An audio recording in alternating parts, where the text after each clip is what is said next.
Good evening, everyone. Oh, yeah. Yes. Thank you. Yes, Thank you. Thank you. Thank you. Or cool.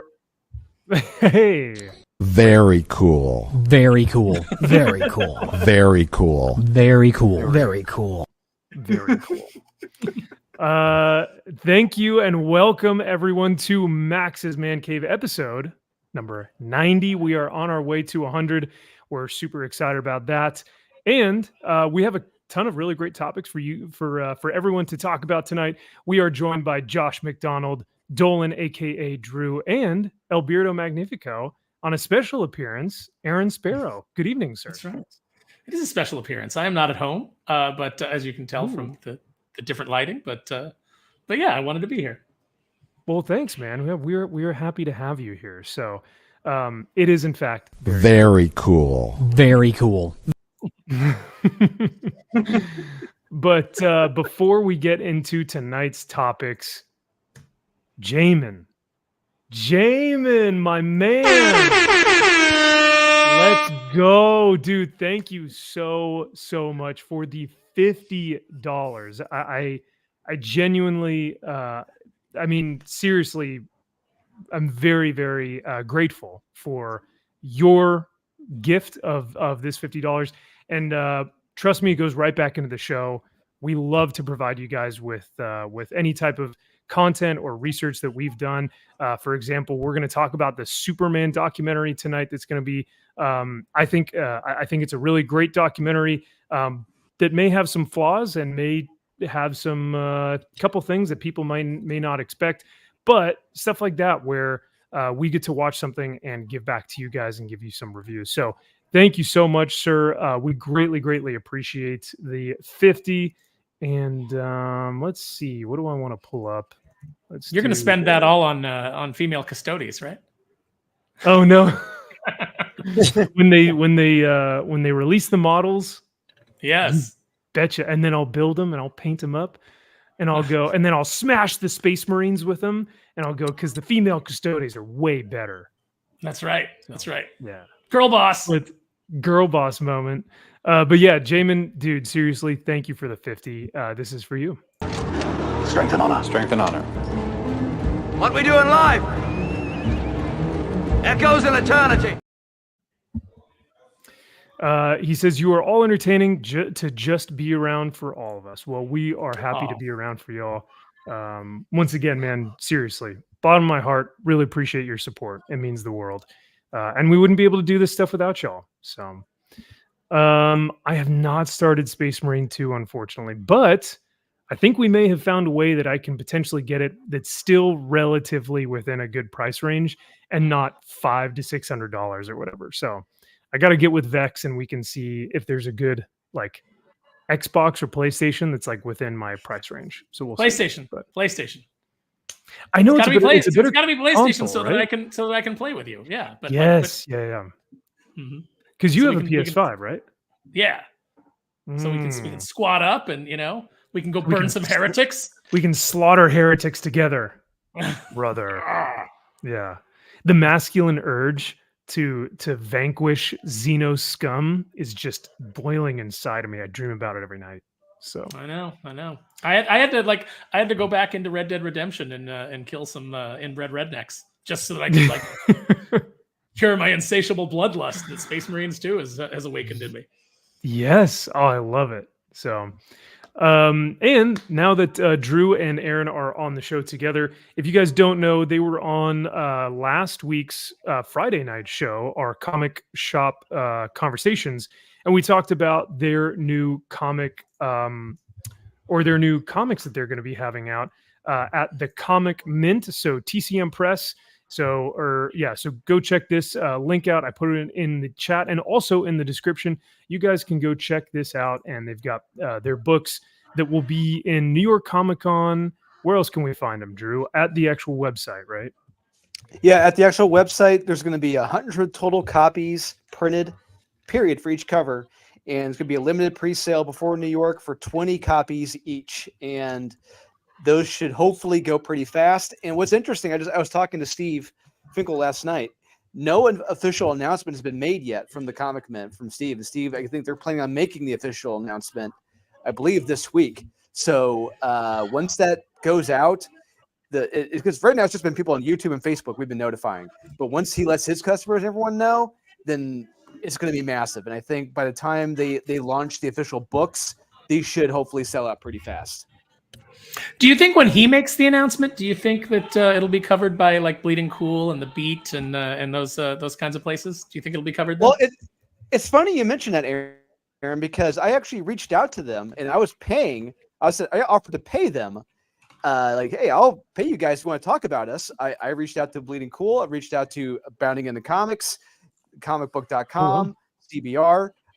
I said I would pay you to cover us, and not one response from anyone. Not even Bounding, huh? Not even Bounding. Not even Heidi McDonald. No one. And Heidi McDonald is always begging for people to advertise on that garbage site. Yeah, Oh my God. I'm willing to pay you hundreds of dollars to talk about us in nothing. It's insane.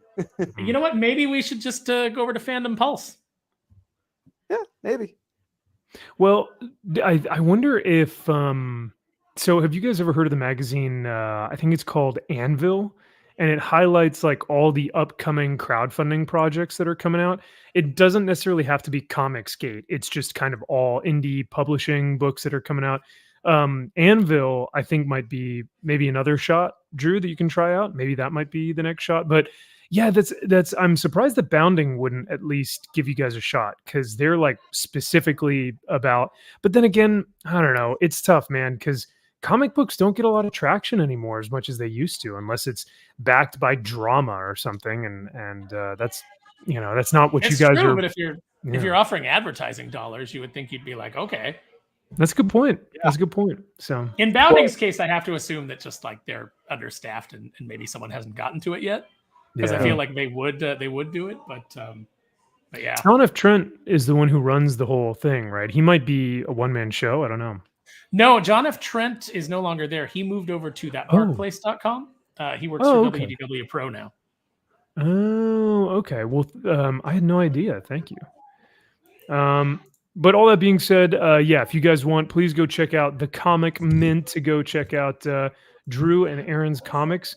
This is probably some of their best work that they've done together. I'm really excited to read these. So, all right. So, sorry. Go ahead, Drew. No, just to say, I agree, and Aaron would agree. Steve agrees. Murphy, like the whole team agree. Like, this is some of the best work of our career. This is the best work of all of our careers, I believe. And people will be surprised. People will be blown away. They're not just cover books, and there's going to be legitimately kick-ass stories here.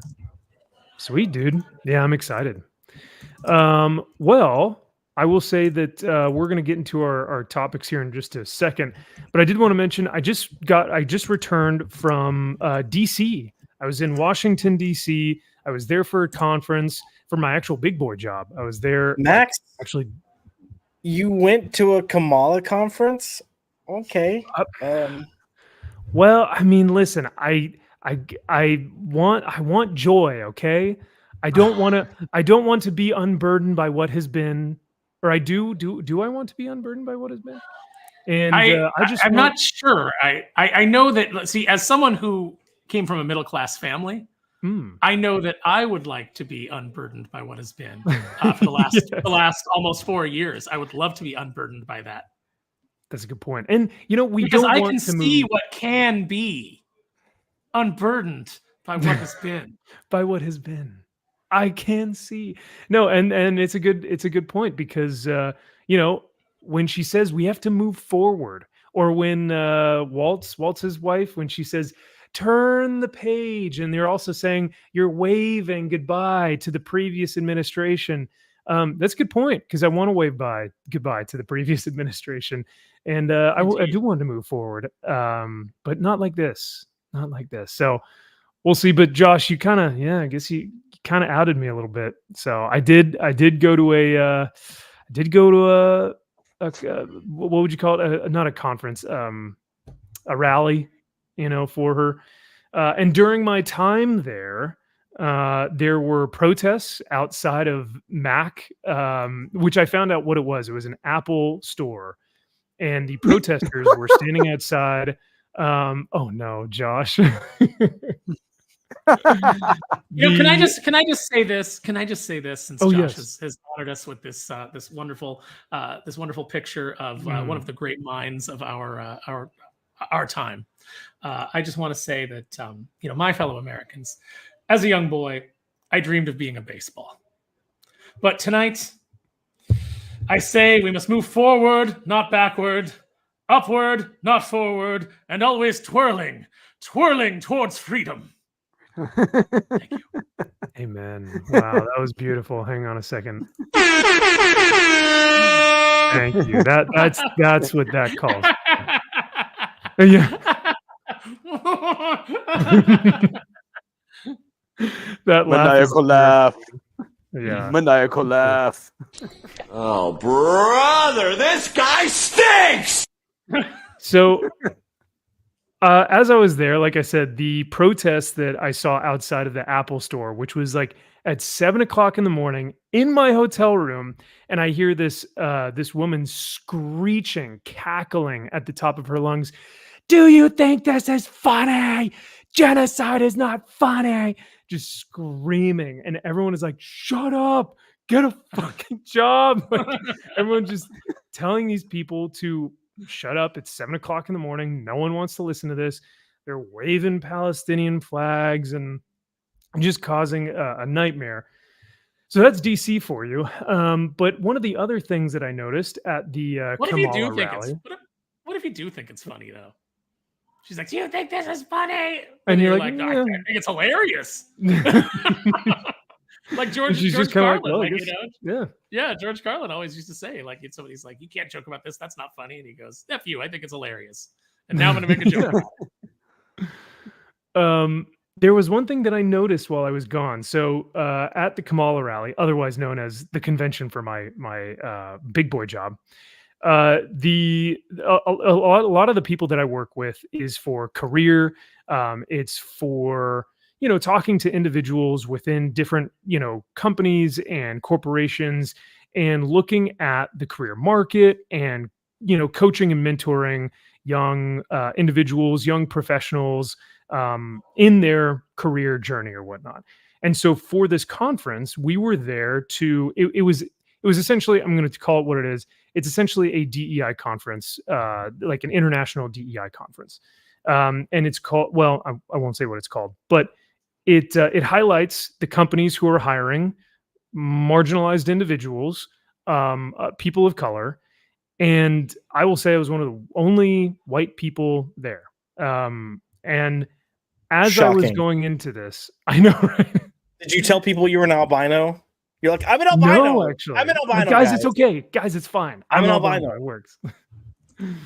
So the interesting thing is, though, is if you are terminally online, terminally on Twitter, or terminally in the news cycle, people would tell me that they would go, one, you either don't belong, or two, you need to check your privilege and you need to apologize, you need to hug everyone, and you need to be careful not to smile too much, and all this other BS. So I get to the convention and it was fine. Everyone was fine. Everyone treated everyone with respect. I was met with smiles, handshakes, genuine laughs, genuine conversations. The people couldn't be sweeter. And like I said, I am 1% of the white people in this convention center, like in a massive Comic-Con like convention center.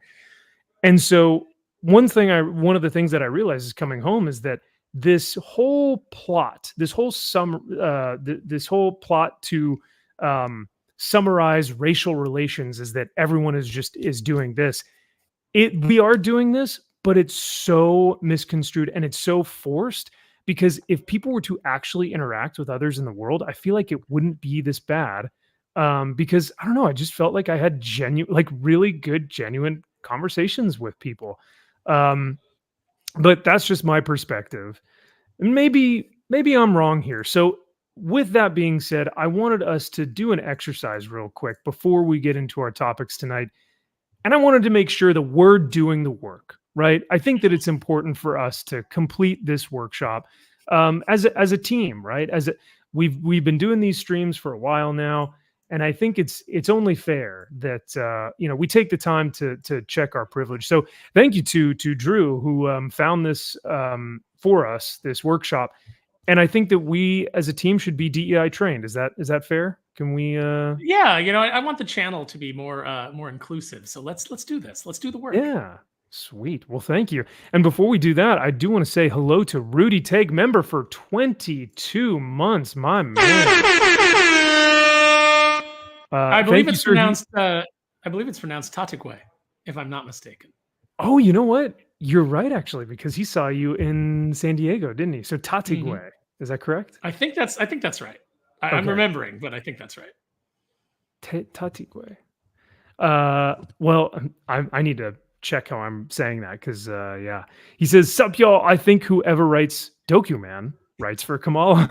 I would absolutely agree. Where it's just nonsensical word salad, big words and big ideas without actually having any concept of what you're saying. So Dokuman's moving differently, Max. Dokuman. I love how every time it's different. It's like Dokuman, Dokuman, Digimon. Dookie Man. I don't know what it is. Dookie Man. Like, I don't know what it is. Dookie Man. Dookie fingers. Dookie Man. Yeah. Oh, too funny. Taitague. Taitague. Is that what I said? Did I get it right? I don't know.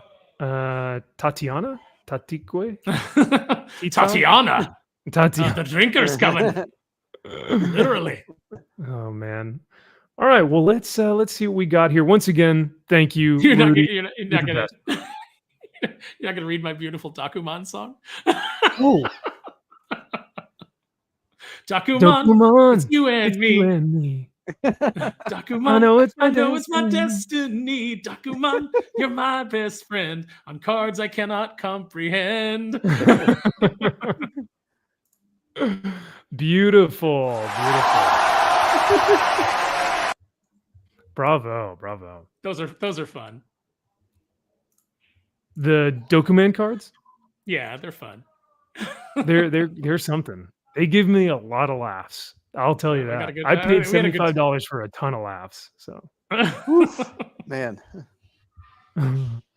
whether or not it was worth it, still debatable. So, and look who it is, the wrench himself, Harley Dave. What is happening, my brother? He says, "What the F did I just walk into?"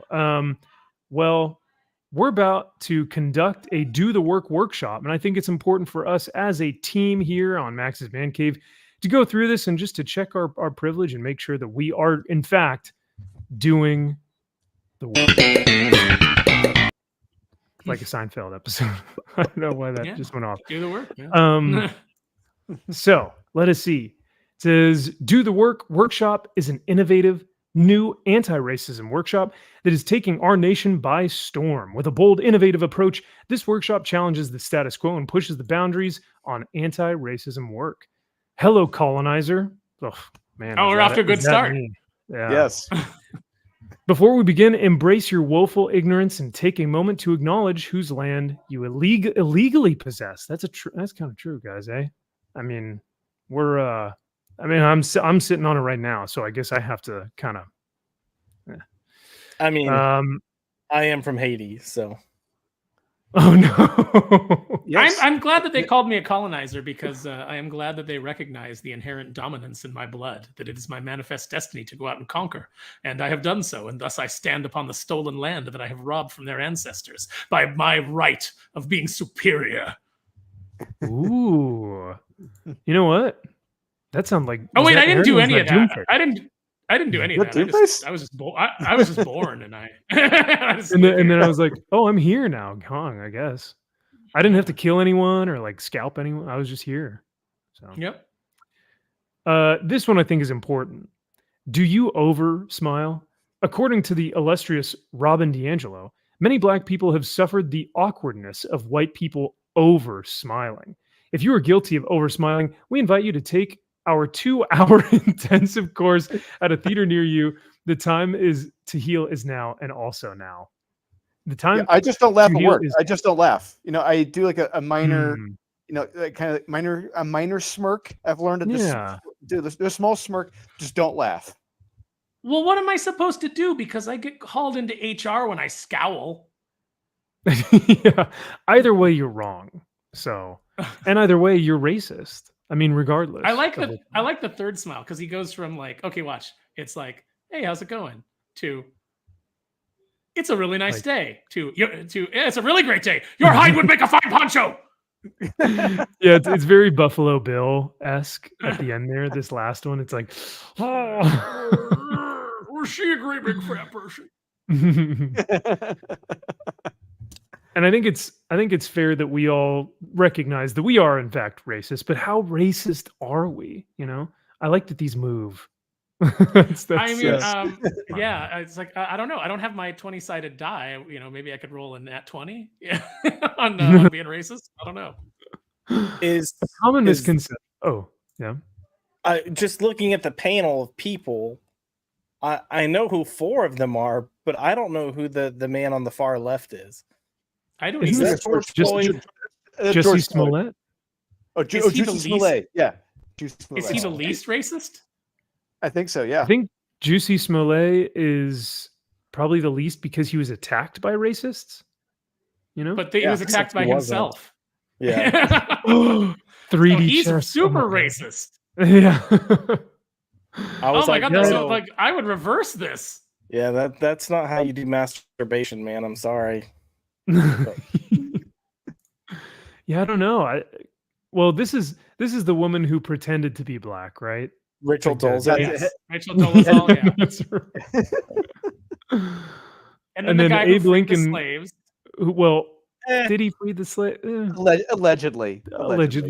If history, yeah.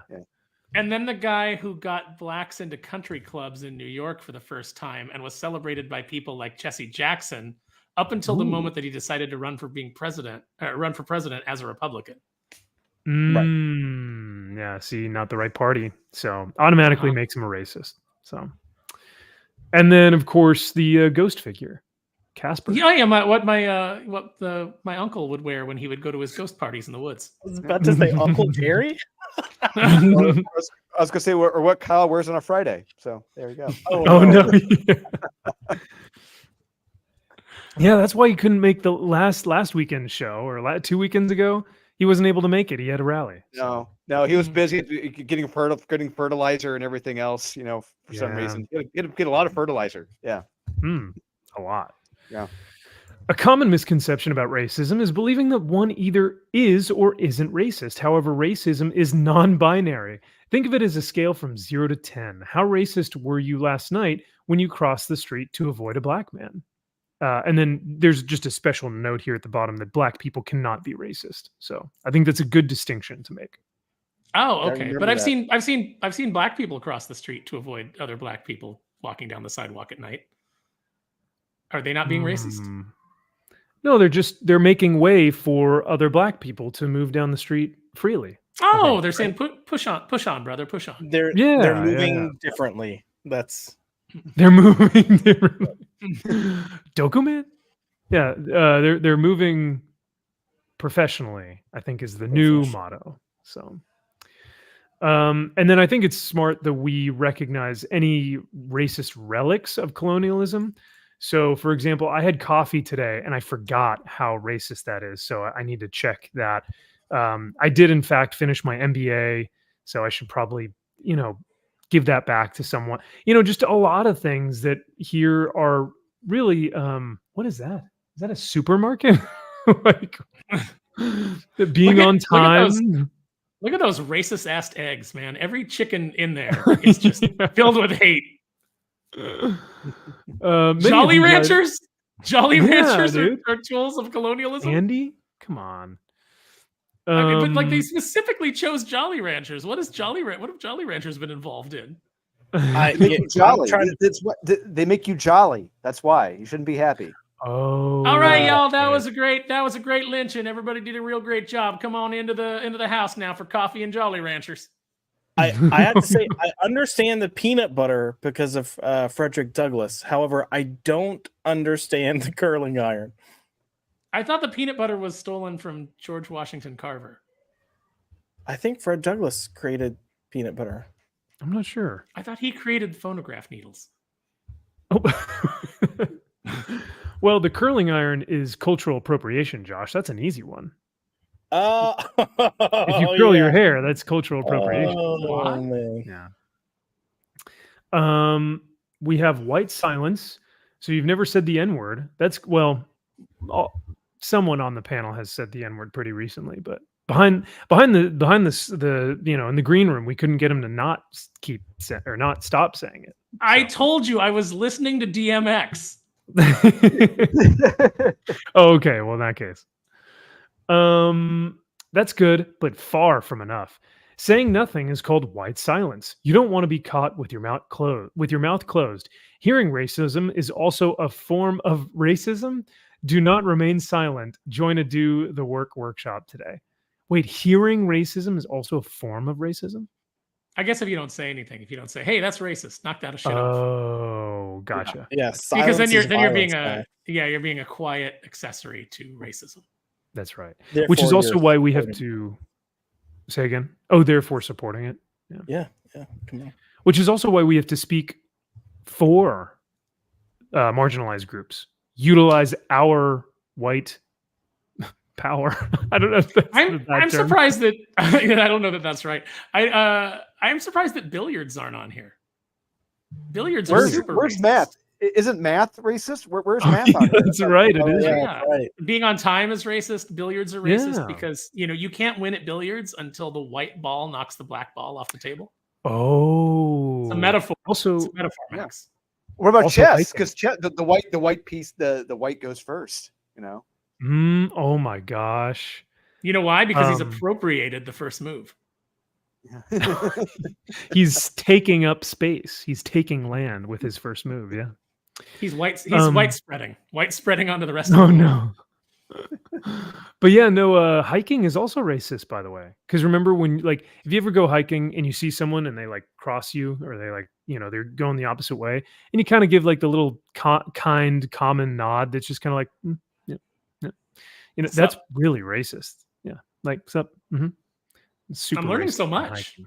I know. No, this is a great workshop. I really do think that it's good for us. Guidance from the anti-racism matriarch.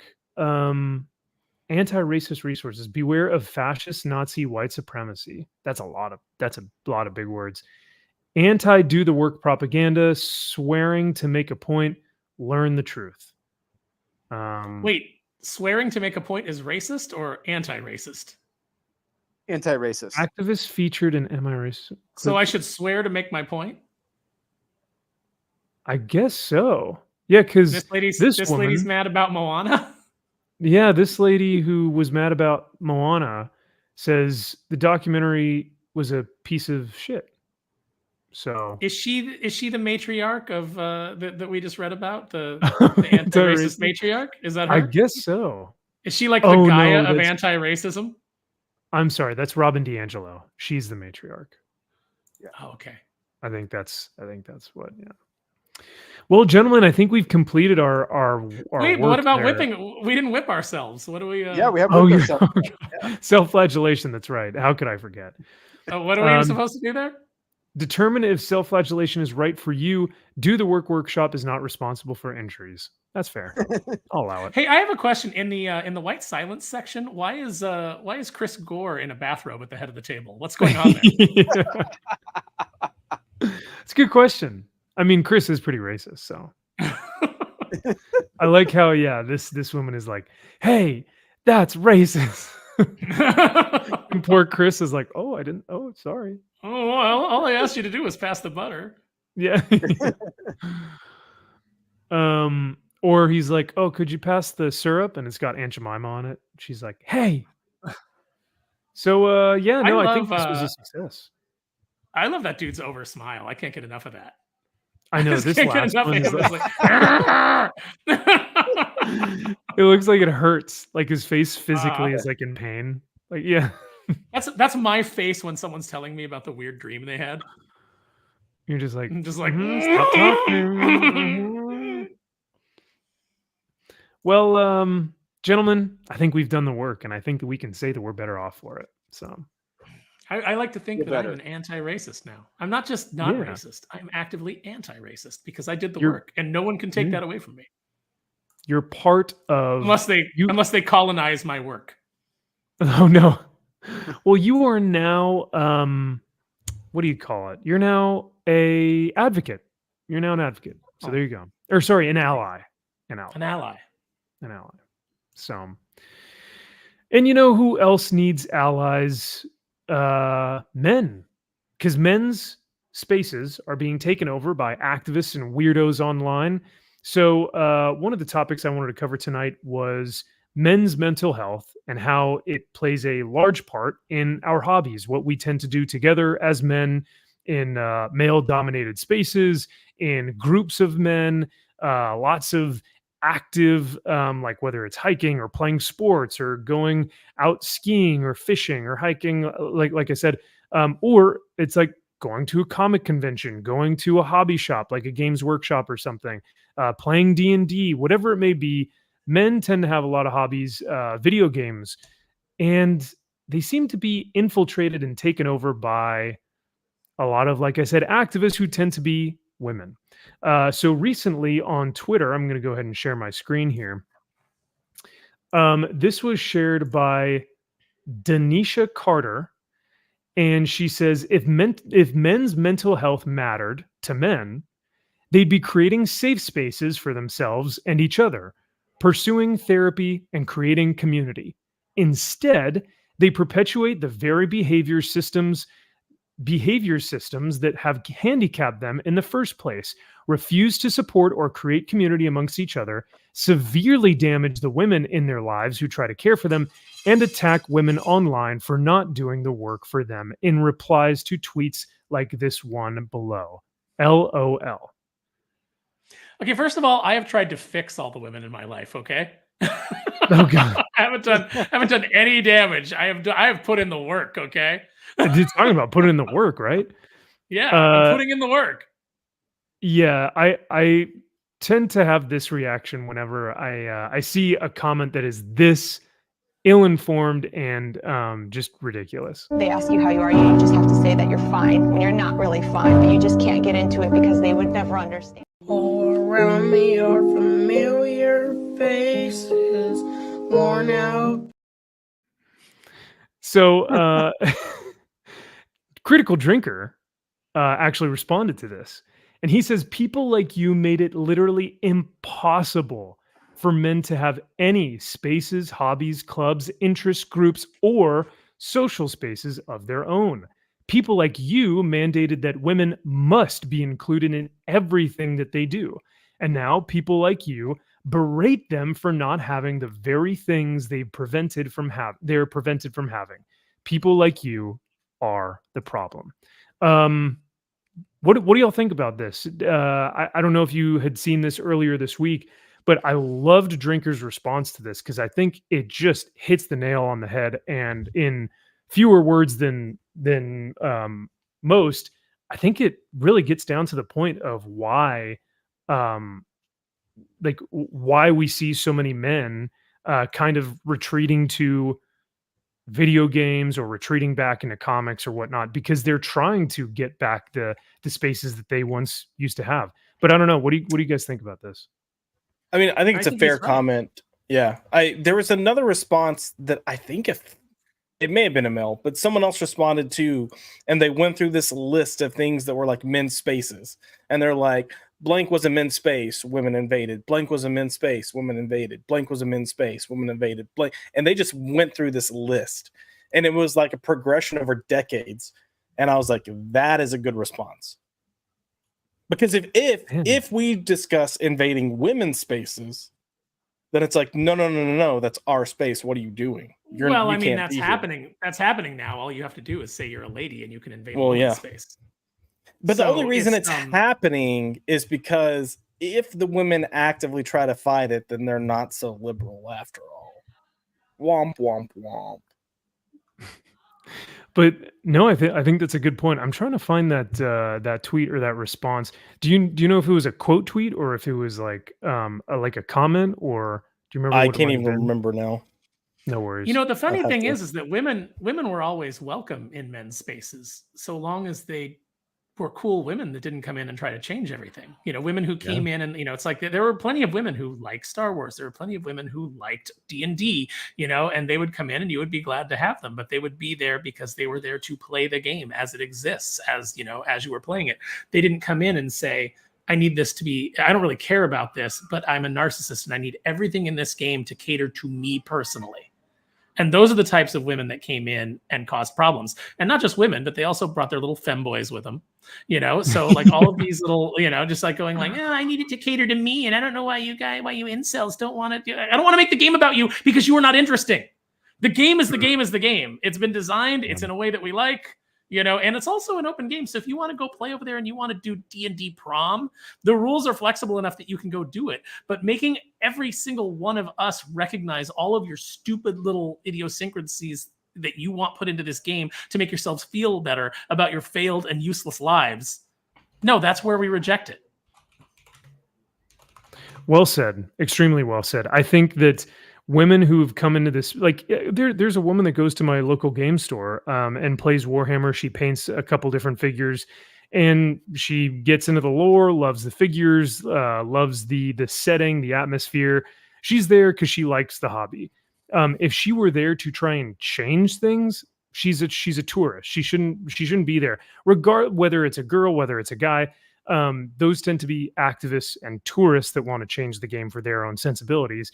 But we do tend to see this more with women and their femboys or their cucks or simps who want to glob onto them and just say, yeah, make it more inclusive for women. Now, will you have sex with me, please? And that's kind of how that like, I feel like the dynamic between the two. Male feminists. Yeah. Yeah. Well, yes. And what do we always say about male feminists? Not only, yeah, sorry, Aaron. It's both a description and a warning. But no, I think you also have this this great post by Kangman Lee, and he says she did the meme, the circle of diversity, which is that we demand to be included in your space to make it more diverse and inclusive. We demand you change this space to be to our liking and ban stuff that offends us. We demand you be kicked out of this space we, quote unquote, created since you offended us. LOL, if you hate us, why not just make your own space? And then back to after the men have left and actually created their own space, then someone comes and finds it and goes, once again, we demand to be included in this space to make it more diverse and inclusive. So this is kind of the circle that we continually see. And if we're talking about men's mental health, which not a lot of people actually do talk about, Josh, I think on your channel, we had a whole live stream about that one night, right? Yeah, we did for only Josh. We had a full hour as you, myself, Roman, and then we had my friend Sarah, who's a licensed therapist on. So really good conversation. Hell yeah. And I think stuff like that is really important to kind of bring it to the surface and actually talk about something that not a lot of people might be talking about. Because right now it's all about more DEI and representation and things of that nature, which is good, you know, which genuinely can be a good thing. But when you neglect others and when you attack others for their whiteness or their maleness or whatever it freaking is, that's where you get people like Denisha Carter who say this nonsense. But yeah, if men's mental health mattered to men, they'd be creating safe spaces.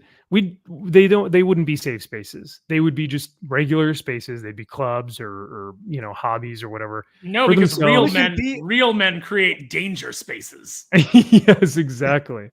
I love it. And Jay brings up a great point. And hello to Jay the Deep-Minded. Great to see you. She says, been infiltrating Warhammer since 1989, never needed female custodes or space marines and never will. I love it, Jay. Yeah, and you know, I think that she's one of the good ones. She's a keeper. And you know, because she just loves the males that are in the space, she loves the setting, and there are plenty of female characters within the setting as well that she loves and the characters that she knows. Pursuing therapy, creating community, pursuing therapy. This is always a big thing I see with women that women want men to do. But But I don't know if they realize that, like, for a lot of men, therapy sometimes is just going to the gym or hanging out with buddies and getting a drink, or sometimes playing video games, right? Or this, right? Exactly, right? Yeah. So I don't know. What do you guys think about this? Like, pursuing therapy. I think for some people it is needed. There are people that may have mental disabilities and they need that. But for a lot of guys, like, this is how I unwind. This is how I get some of my thoughts out. But yeah, pursuing therapy. Any comments on that? I mean, I don't have a problem with therapy. I think more people need it. I do think that therapy is designed, though, to push you in a specific direction, and I think it's designed to push you in the direction of narcissism. I think that there are better outlets for it. For example, I've done therapy before, and I will say that I find it so much more helpful just to get together with you three guys, and we have when we have just discussions that are off the record, that aren't for everybody else, but where we just talk about our lives and share and kind of offer each other advice. I find that much more helpful than I ever did sitting on a couch telling somebody my problems. Although I did have, my therapist did tell me, you have to stop trying to make me laugh. She's like, you coming in here and trying to be charming. She's like, just be you. Like, you don't have to come in and be charming and try to make me laugh. And I was like, this is what I do. This is just who I am. Like, I don't know. Like, what do you want me to do? Sit here and just be, it's not me. Yeah. I'll tell you my problems, but I'm going to laugh about them. And then I'm going to call myself a pansy. Or at least have some gallows humor and joke at your own expense type of thing sometimes. But Spirian, what's happening, brother? And we also have the lovely Steph from My Nerdy Home. She says, Max is happy I'm having a birthday stream. I am happy about this. She says, everyone is invited. Max's panel is invited. Well, thank you so much, Steph. I want everyone there. Well, we will be there for you. Is that tonight? Because, Tuesday night. Tuesday. Okay. Tuesday night. Okay. So I will mark it on my calendar and then I will sing. Heck yeah. I'm excited for it. We're going to celebrate her. We're going to have to sing to her, but it'll be worth it. It'll be a ton of fun. The big 2-1? Is that what we're celebrating? Yeah, I think she's 21. Right, 21? Steph? Yeah. You're 21. Yeah. Big 2-1. Hell yeah. I don't know what time this is because I know Josh has Pop by Culture that night. Are you doing by Popped or... We're doing top 5 of August. Ooh, that's right. Okay, sweet. Yeah. But those are usually so I'm free. I'm free because I don't do that show. I do like that show. That's one of my favorite shows that you guys have. So, and the last thing that I wanted to showcase on this topic was Critical Drinker. Well, I guess Destiny had responded to Critical Drinker's response. He said, "Isn't the problem right now that we're too segregated into our own spaces? Shouldn't we want more environments where men and women are interacting with each other? Maybe you're speaking for yourself when you say you don't want women included in any of these spaces." Now, I think what Destiny is trying to say here is, aren't we completely divided? Politically, I think we are, because most women are voting for one candidate and most men are most likely voting for the other candidate. And I think just with our beliefs and with dating, especially within the 20s and 30s right now, is impossible because men are kind of playing video games and women are out making OnlyFans stuff or trying to be a boss bitch in some CEO, position. So maybe he's talking about that. But in terms of men's mental health and hobbies and men's spaces, I don't think this is accurate. Didn't Destiny, shouldn't he have maybe his wife should have interacted with less of the opposite sex? Most likely. I don't this picture kind of proves it, eh? Yeah. I don't want to cast aspersions, but I think that I don't think that this guy should be throwing stones in his glass house. No, I think that's fair. And Critical Drinker recognized it too, because he said, speaking of spaces where men and women interact with each other. Oh, is that his wife in the background? With somebody else? While he's sitting there streaming? Dancing with her significant other? God, this picture, man, is just... Oh. It's haunting. The eyes. Look at The eyes Hello, say it darkness, my old friend. That embodies that. They ask you how you are, you just have to say that you're fine when you're not really fine, but you just can't get into it because they would never understand. All around me are familiar faces, worn out. No, that image of his, like as soon as you see it, like I can just hear everybody hurts sometimes. Too funny. Well, all that being said, I think we can move on from this. But I mean, this is completely debunked. Not even debunked. It's just not even like if it even deserves a response, which 31,000 people like reposted or quote tweeted or whatever. I'm pretty sure it's just the fact that this is either lies, projection, or just complete misinformation, completely misinformed. So I would never take it upon myself to make such a blanket statement about women's spaces or women's needs or women's mental health. Like I wouldn't take it upon myself to think that I understand it to a degree that I could speak on it with the certainty that that Denisha here is speaking on men's mental health or the problems with men. It's like, I'm sorry that you know a lot of damaged men. You know, you may have something to do with that, but maybe you know, there's a lot of us that you know, we're finding our spaces, we're doing our thing. Or like oh, sorry, go ahead, Josh. I was just gonna say, take that, Shaniqua. Denisha, Shaniqua, relatively. But this last one, attack women online for not doing the work for them. What does that even mean? It doesn't have to mean anything. It's just, you know, it's just some goddamn commie gobbledygook. Gobbledygook. It's words, Kamala word salad, man. Just attack women online for not doing the work for them. Does she mean like the women need to take care of the men while the men? I genuinely don't know what that means when women have to do the work for them. We did the work. Did she not just see all of us do the work? Yeah, we just did it. Yeah, we just did it. Oh man, too funny.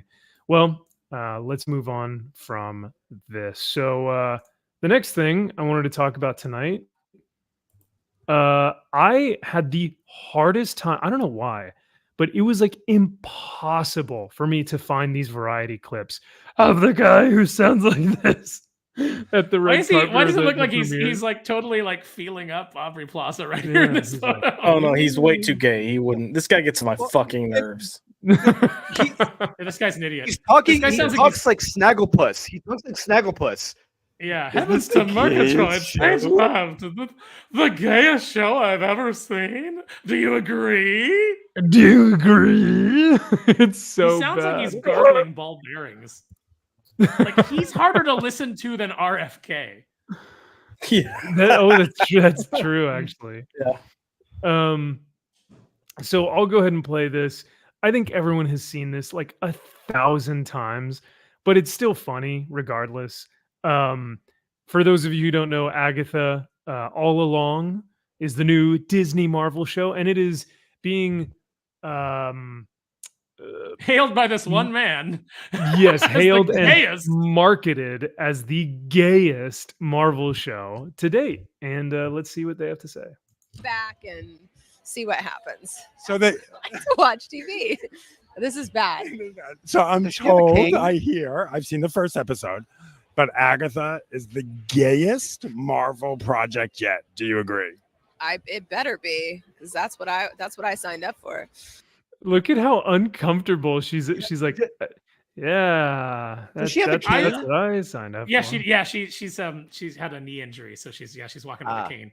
Yeah. Because I saw her talking about it, but I'm not as much as I love Aubrey Plaza, I'm not familiar with every single thing going on in her life, believe it or not.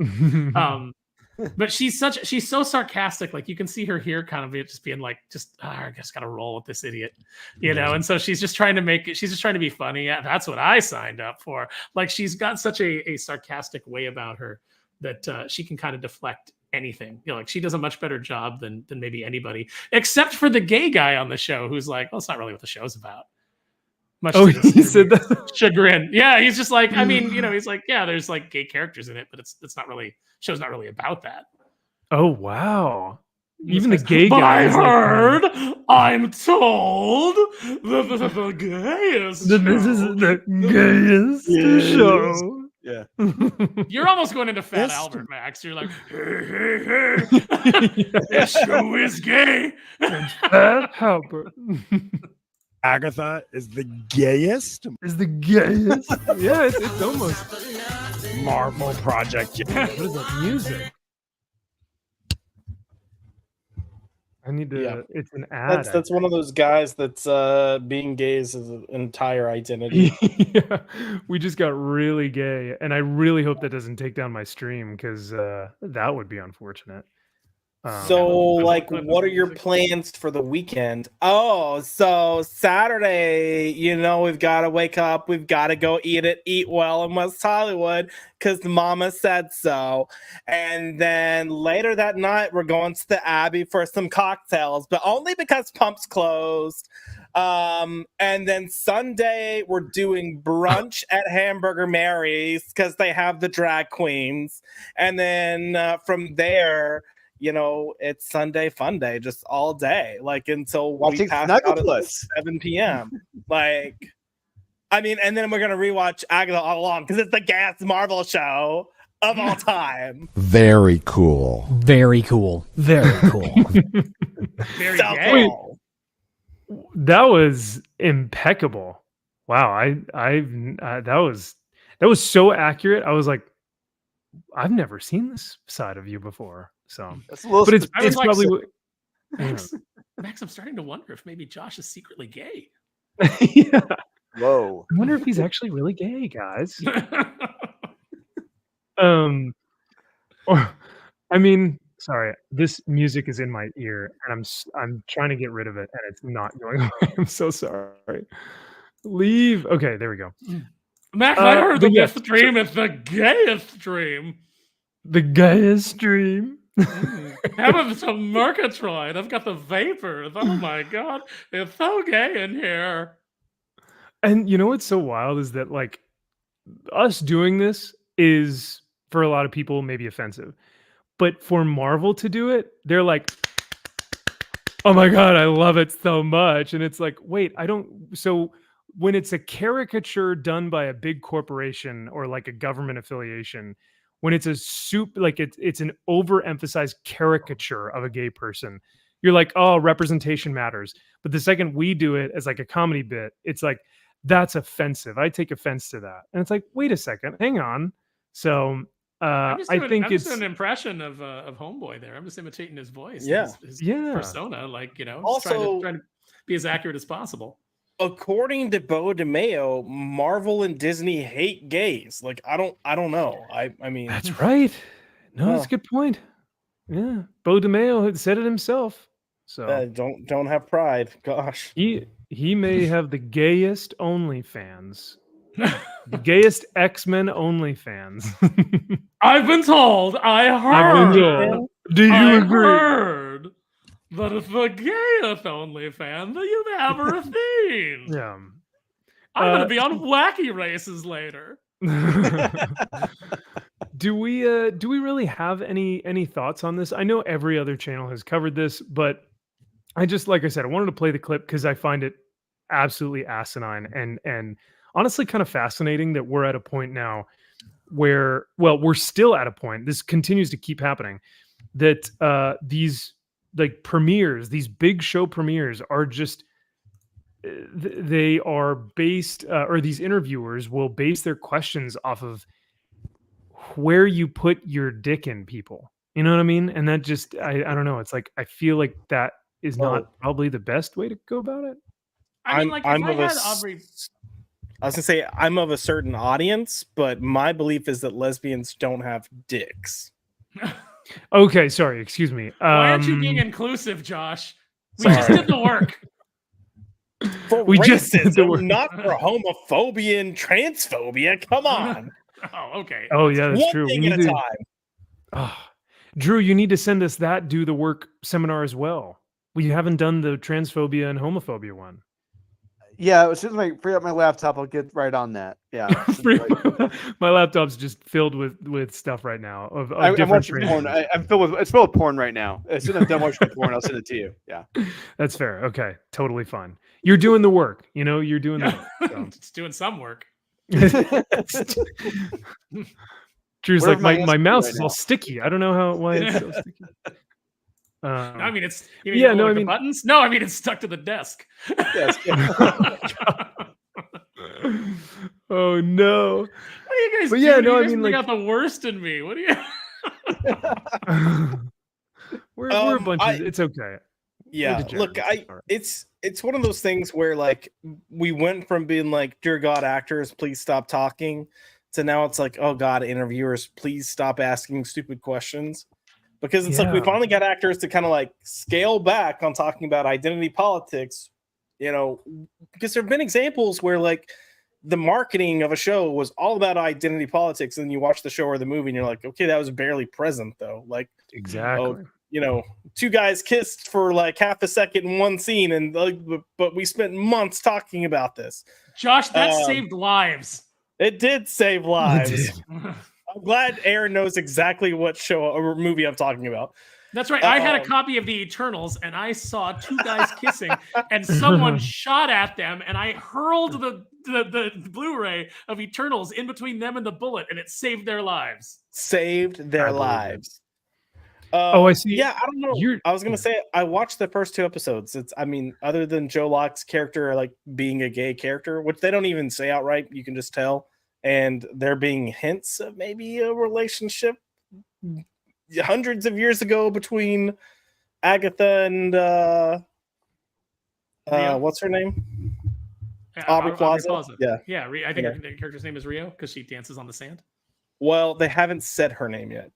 Oh, okay. I think I saw it in one of the little where they accidentally give away plot points when they show that trailer with the closed captioning.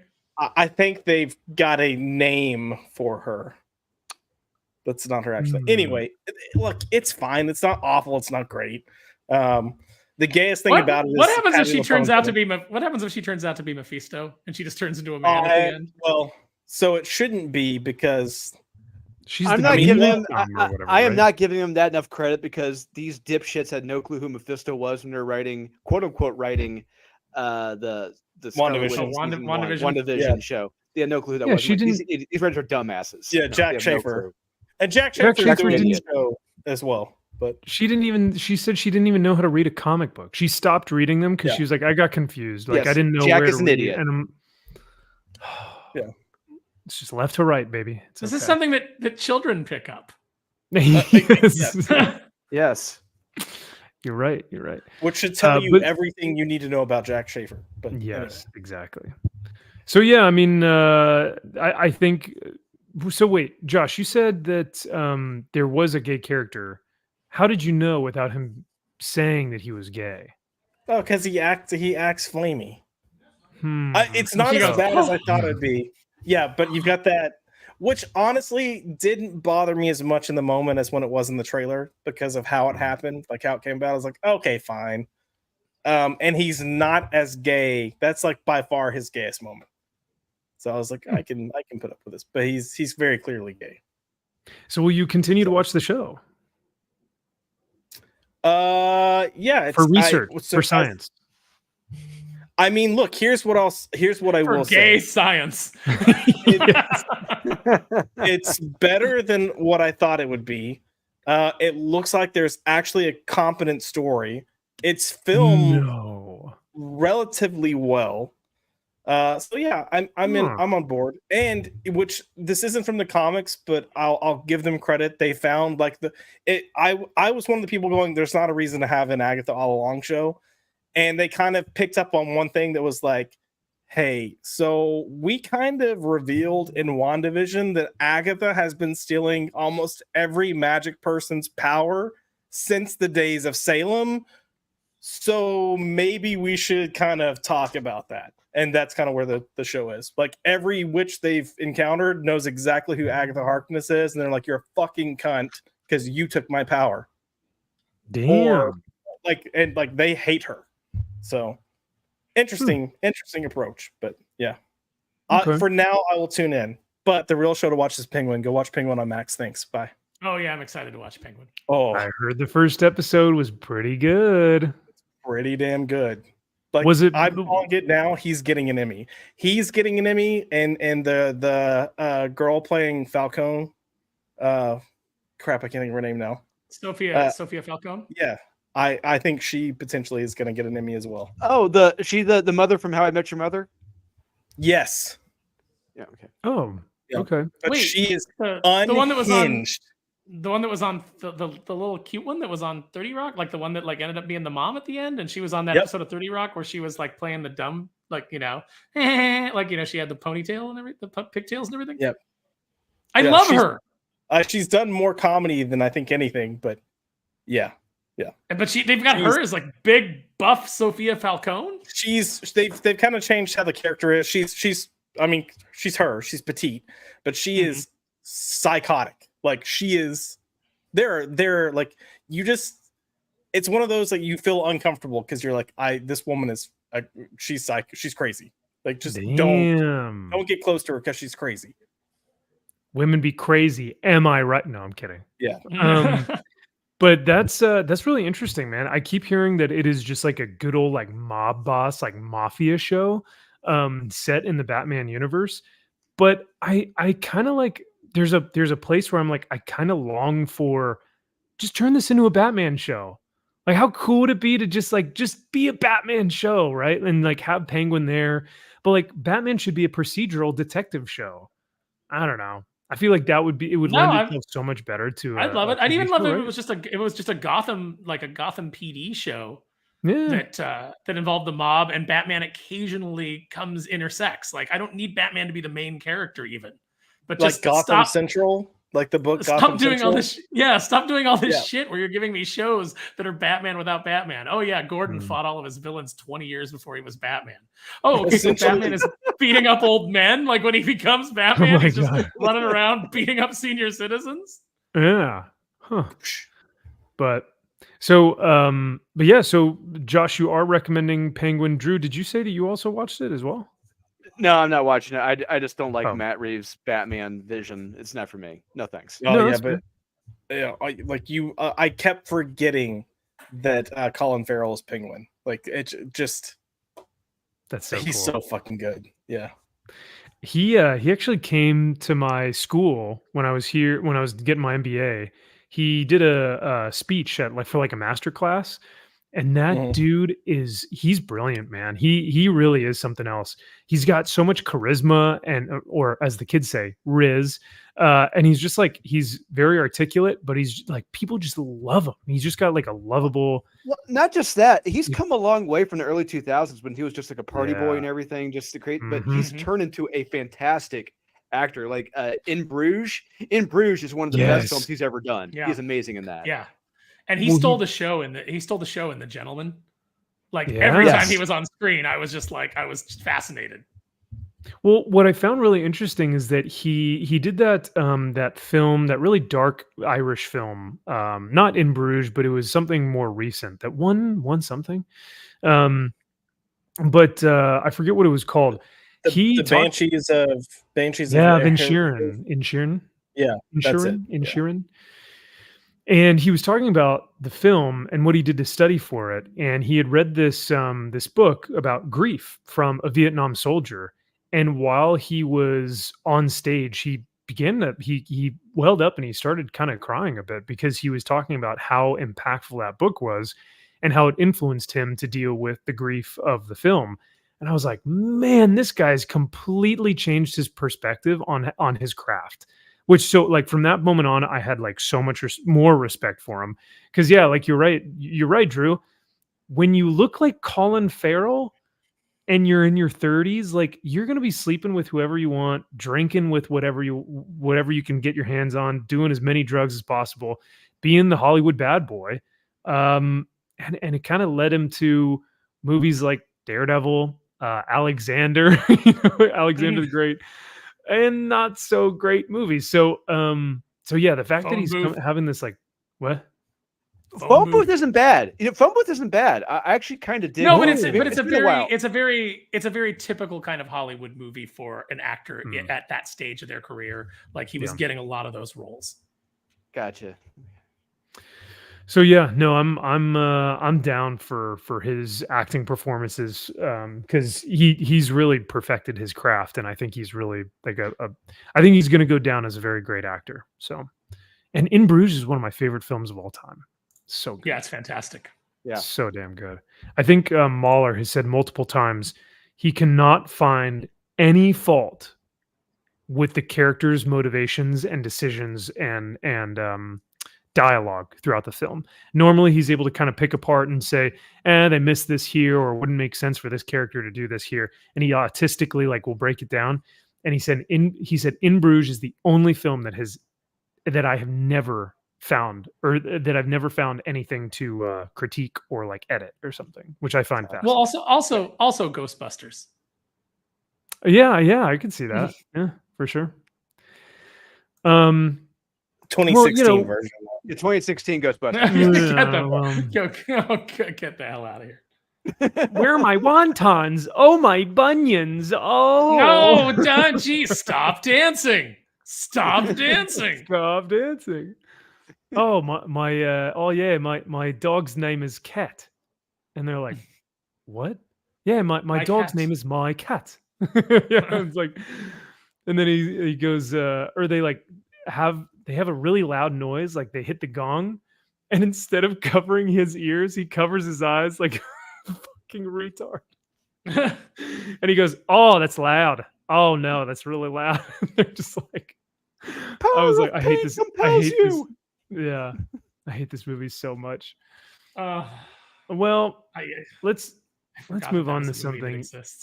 I know, right? Let's move on to something even gayer than Agatha. What? Than Ghostbusters 2016. And let's talk about, wait for it, Queers for Palestine. Was that what about that? How about that segue, eh? No. I love the irony in this. I love this is hilarious right here. It just how tone deaf these are fucking idiots. You want to talk about the definition of an idiot? This is what an idiot is right here. Well, Drew, you haven't heard the news because no. Okay, so this is good. The breaking news. Actually, for this segment, I think we need to break out our news segment. So let's get right into the news.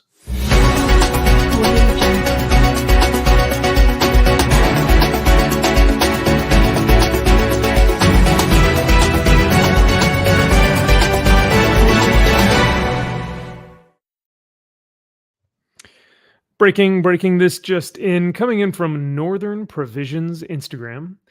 The New Tolerance campaign has reportedly offered a Queers for Palestine advocacy group of $1 million donation for them to host a gay pride parade in Gaza or the West Bank. Please, I'll read on further. I'll read on I can't further. wait for the videos of them getting thrown off rooftops. Like, oh my god, let it happen. Or burned alive. Yeah, one of the two. That's correct. Yeah. It's like I don't want to see anybody injured, but it's like no, I'd be really hard pressed to feel bad because I'd be like, how stupid are you? Well, and so yeah, well, there's more to this story, and as it unfolds, it's fascinating. It says the president of the New Tolerance campaign, which is like the name of the campaign, it's all capitalized. The New Tolerance campaign is Gregory T. Angelo, a gay man and prior member of the Log Cabin Republicans, an organization that is affiliated with the Republican Party and advocates for LGBTQB. He wrote that wrong, I think, right? I thought it was LGBTQ. So we go live to our gay correspondent, Josh. Josh, has the LGBTQ been rearranged? Yes, please, Josh. Most of your log cabin people are LGB cut out the TQI. Oh, So okay. I don't know what's going on there. But the video you showed of Ant, the guy that was like, I'm done with this. Like, fuck these people. He's part of Log Cabin. Oh, my friend Sean is okay. part of Log Cabin. Yeah. So as we go through this, I want you guys to think, do we think that Gregory T. Angelo, this gay man who's part of the Republican Party, part of the Log Cabin Republicans, do we think that he is trolling, or do we think that he is legitimate? No, he's 100% trolling. He is 100% trolling. 100%. Either that or he hates gays so much he wants to see them killed. I mean, if he's part of Log Cabin, he is gay. So if he's a member of Log Cabin, he is gay. Like that's a gay men's group. But I promise you, if he's doing this, he's trolling. Because yes. Because it says that the New Tolerance Campaign offered a Queers for Palestine advocacy group $1 million donation. So, I mean, I think he's trying to do this for the Queers for Palestine movement to give them $100 million. Now, sorry, not 100 million, just $1 million, which is still a lot of money. But he says, Angelo reportedly told Fox News that I don't want people to just shrug off this campaign as some kind of publicity stunt or something that is supposed to be comical. It actually is a legitimate offer. Now, according to the NTC website, the New Tolerance Campaign is a watchdog organization mobilizing Americans to confront intolerance, double standards by establishment institutions, civil rights groups, universities, and socially conscious brands. NTC action campaigns empower ordinary Americans to hold accountable self-proclaimed arbiters of tolerance when they betray their own stated values. Now, that I think is not necessarily a bad thing, because they're actually holding these people's feet to the fire and saying like, hey, y'all want to be so inclusive, y'all want to virtue signal so much, why don't you actually put your money where your mouth is and do something about it, right? I mean, that's what I think this feels like. Yeah, it sounds right. It goes on to say, since Israel's ongoing air and ground campaign in Gaza and the West Bank, left-wing LGBTQ members and groups have started pro-Palestinian, anti-Israel protests and marches. This has led to social debate and criticism from the right, as LGBTQ rights in Palestine and the broader Middle Eastern region as a whole are nearly non-existent, with most Middle Eastern states ruling with religious-based and enforced systems, with LGBTQ rights in Israel ironically being the most developed in that region. Some have poked fun at the movement with mock slogans such as chickens for KFC, which, I mean, yeah. The Gays for Gaza and Queers for Palestine supporters have countered that argument, generally with remarks centering around the ability to criticize an ongoing occupation and supporting the sovereignty of who they claim are an oppressed people, while still disagreeing with their social and judicial standings. It is tied to their left-wing ideologies of embracing anti-imperialism and anti-colonizing views of intersectionality. So that is the article, or that is the post from Northern Provisions. At this point, I mean, do we think that they are going to take the $1 million, boost and go do this in Gaza? I don't think so. I hope they do. I hope they do. I would pay to see this. I would pay to watch this. Well, that's the thing. You've got all these idiots that are like, oh, they're so oppressed. Like if they're wanting to white knight them, even though half these people probably aren't white. Whatever. They're wanting to white knight these poor people of Gaza to save them because they're so persecuted, and they're going to do it as gays, and we're going to have a gay pride parade, and it's going to be fantastic. And they have no concept of what cultures are like outside of the Western world. When you get outside of a civilized country, you have no idea. Look, we're talking about going to an area of the world where when we were doing like military pullouts, and our military were told you can't do anything, just leave. These people were burning women and children to taunt our military, knowing they couldn't. That's the type of people you're gonna go save. Okay? Yep. Those are the fucking retards that you're like, oh, they need help.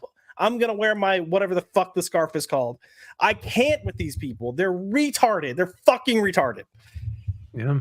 They're the same people who call Americans, white people, we're all colonizers, when in fact Native Americans were as brutal and horrific, if not more horrific, than than Europeans coming over. These are people who were slaughtering one another every single day. Yep, we're the horrible ones. Go figure. They enslaved each other as well. They enslaved the other tribes. Yeah. It's like this is yeah. this has been, I mean, this is just the history of humanity. Yeah. Is Taking over lands conquering and enslaving other people, and even back in the biblical days, a lot of people went into slavery because they went into debt, and that was the only way to try to pay off the debt. Was to become an indentured servant. So it's like, all of these complaints and things like that they center on one group. The word slave comes from Slavs. So the very first slaves were of white people. European origin. Yeah, we're Slavic people. Can someone ask Eric July which people are the Slavic people?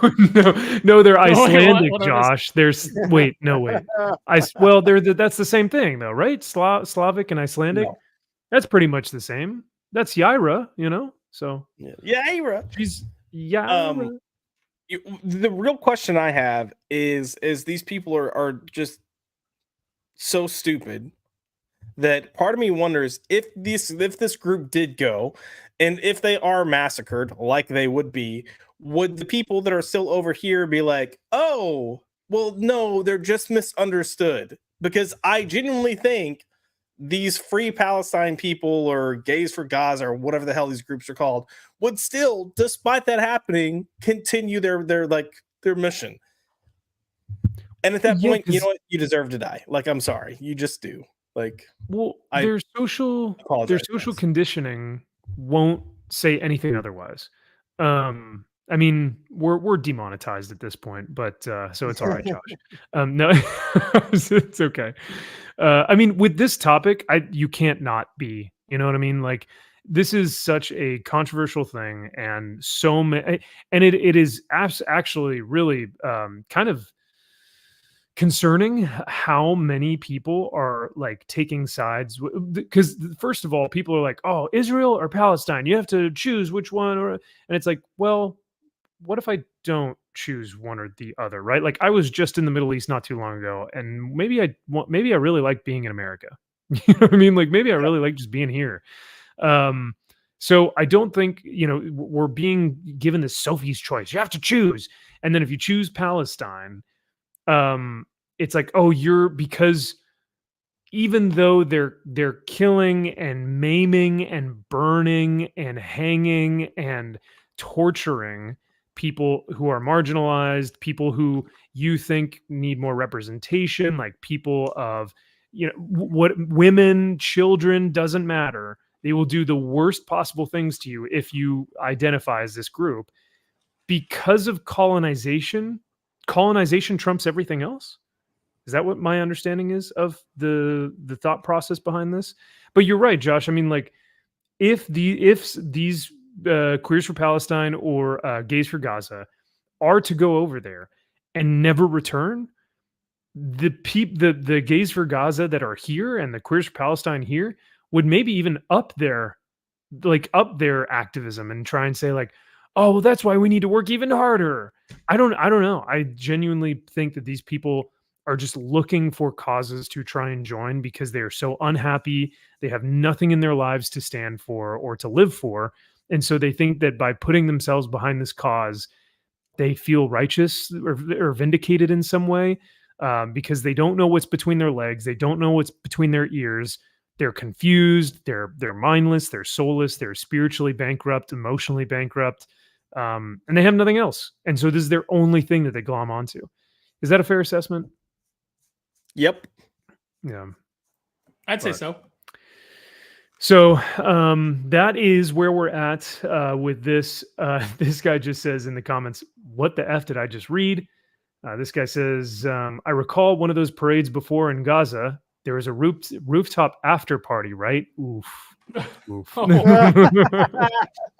That's how they kill you over there. If you're gay, they throw you off of a roof. That's right.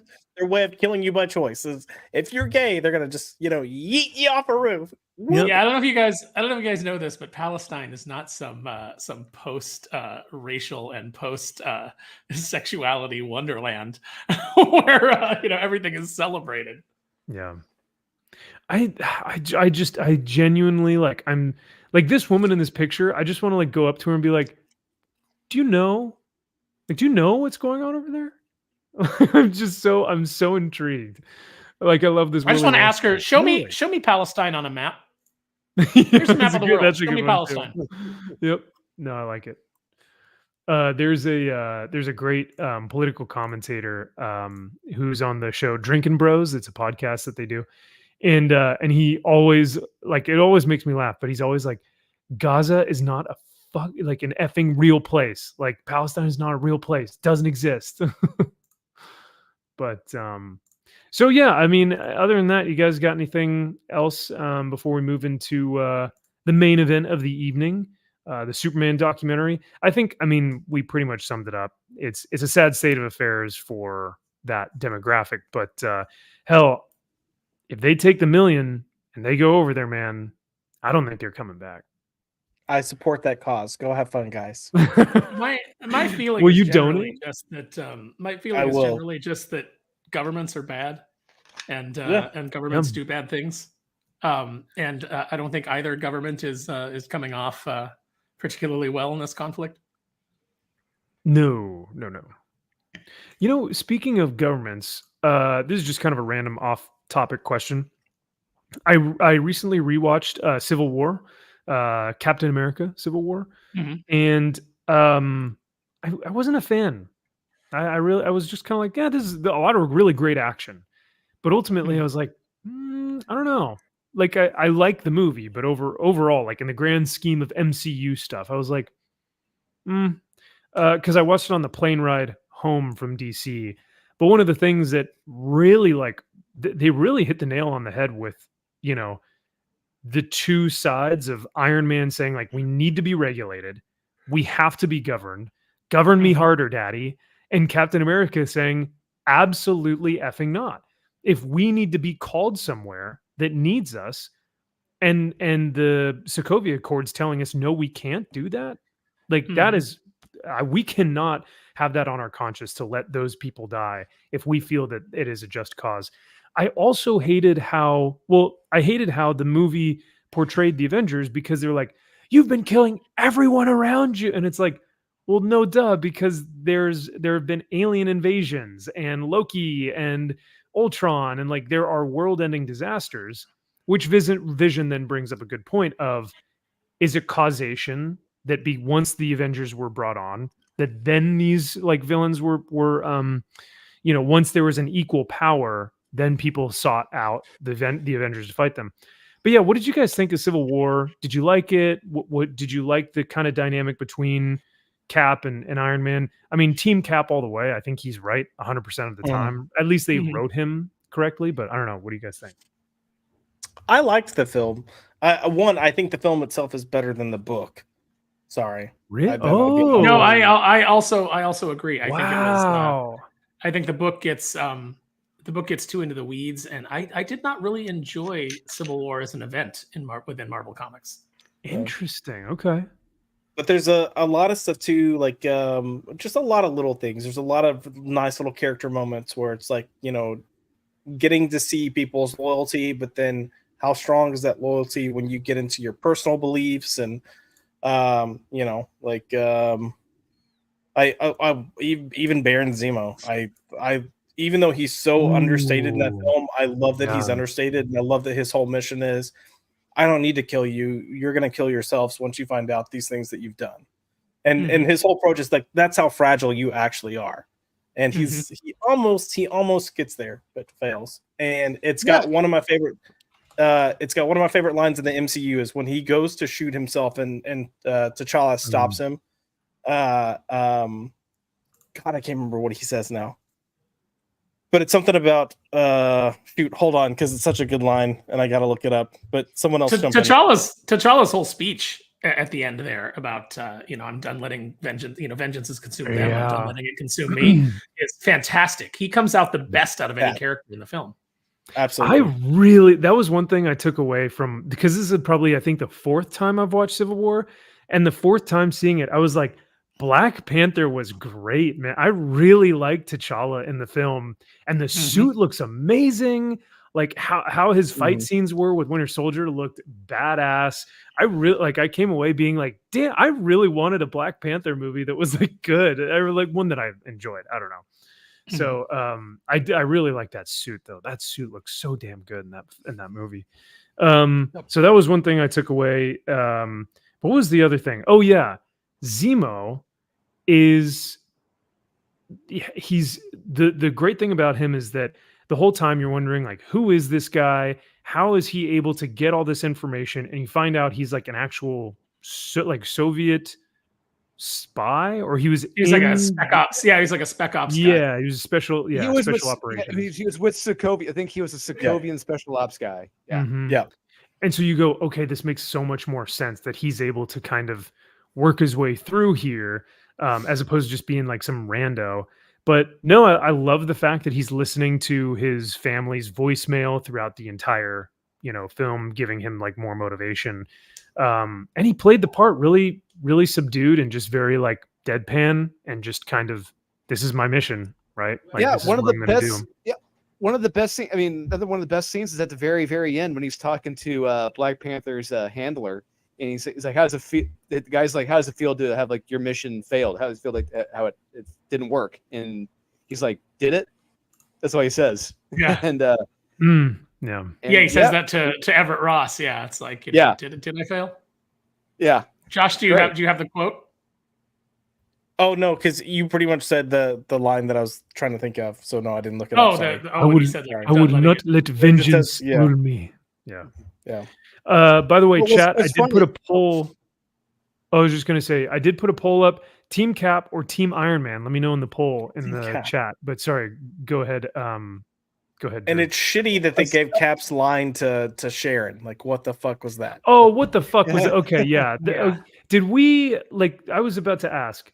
Did they do his line prior to that, where she learned it from him? I thought I was giving the film the benefit of the Peggy doubt. used to say it. They said that Peggy used to say it. So Oh, they gave go it to Peggy. Oh and my then, god. And then Sharon. Oh yeah, and after we just talked about men's spaces being invaded by women that took the line. God, I see. This is what happens when you give good. Like I was giving the film good faith, and I was like, you know what? No, I'm not gonna be upset that they gave Cap's line to Peggy. You know what? I'll wait and I'll see. Maybe the line was transferred from Cap when he was young or something. No, they just stole it from him. Bullshit. Yeah. All right, Drew. Sorry. Go ahead. I keep stepping. That said, I think Emily Van Camp is hot. Sure. Not as hot as what's her name? Tits McGee. Peggy? The British woman, the Cap's main love interest. Tits McGee. Yeah. I don't think that's her name. Haley Atwell. Thank you. There we go. Yes. She has a big heart. Very big heart. By the way, Sylvania and I met her at a Wizard World. We've got a picture with her somewhere. That's cool. She is an absolute sweetheart. Oh, that makes me so happy. Yeah. Beautiful inside and out. Gotta love it. I've been a fan of I've been on Cap's side since the initial comic books came out. I remember taking so much shit from my friends for taking Cap's side during the Civil War. Really? Why? Yes. Really? Because I took Cap's side because Cap was against tyranny. It was you know what's funny? Okay, here's the funny thing. So I know an editor at Marvel, and he said that when Civil War was coming out, every single creator wanted their book's characters to be on Cap's side because Cap was against the Patriot Act, man. He was against he was against authoritarianism. And he said he had to tell these writers, you need to come up with a reason why your characters are on Iron Man's side. And they were like, but. And he's like, you're supposed to be writers. Find a reason. Yeah. You know who did? Christos Gage. Christos Gage wrote a book where I was like, I still was Team Cap, but he's the first one who made me understand Iron Man's side of the argument. And, so because he went and he legitimately did the work. Fast forward now, and those creators like, Jimmy Palmiotti can't wait to vote for the authoritarian candidate. Love the Patriot Act. They're so excited about, shutting down misinformation and whatnot. It's one of those things. It's like, it's team sports, man. Nobody has any, this is why I'm not a team player on either political side.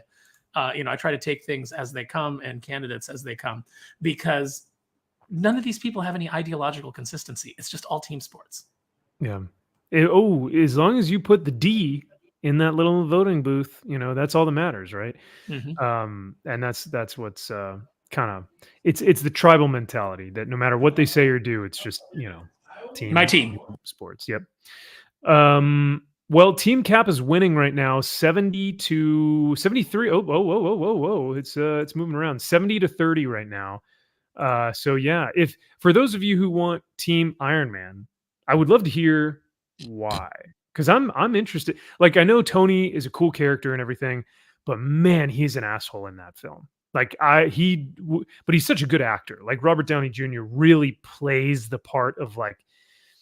There's a scene where he gives Cap the pens, his dad's pens, and he was like, "I'm trying to offer you a peace treaty, man. I'm trying to offer you a what did he call it? Like a extend a hand or whatever. Olive branch. An olive branch.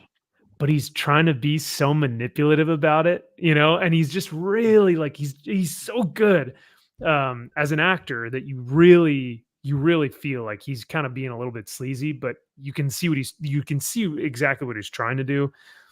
So I did like his performance a lot, but man, he's an asshole in that film. There's if you watch that closely, that whole movie's got a lot of really subtle manipulation type things in it. Because even when General Ross goes to meet with them to show them the Sokovia Accords, like, keep in mind, Rhodey's supposed to be like the liaison between the government and the Avengers. And when he walks in, like, he should have presented Rhodey with those accords, and he doesn't. He goes and he drops them in front of Wanda after Wanda just had that building blow up. Like, she accidentally blew up that building in Africa, killing all those people. Right. And like, she looks at it and she immediately shoves it away. There's so many little moments like that it's like, that's manipulation. Like, he knows what he's doing by putting it, like, he's blatantly saying you're the reason for this without saying it. And then they have the line later between Cap and Iron Man, where Iron Man calls her a weapon of mass destruction, and Iron Man's like, or Cap's like, she's just a kid. And it's like, both are very much right. But I can understand Iron Man's perspective from that. Like, any country around the world that has something that's a power that strong, and you've got Wanda and Thor that are right here. Yeah, we need to have some type of something, so these countries know that we're not just gonna wipe them off the face of the earth. And Tony's also operating from the guilt of creating Ultron. Yes, very much so. Well, not only the guilt of creating Ultron, but the guilt of that young kid who is on his conscience because the woman is waiting for him, and she goes, "This was my child.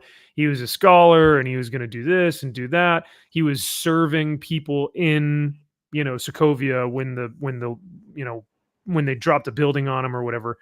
So yeah, he's just riddled by his guilt.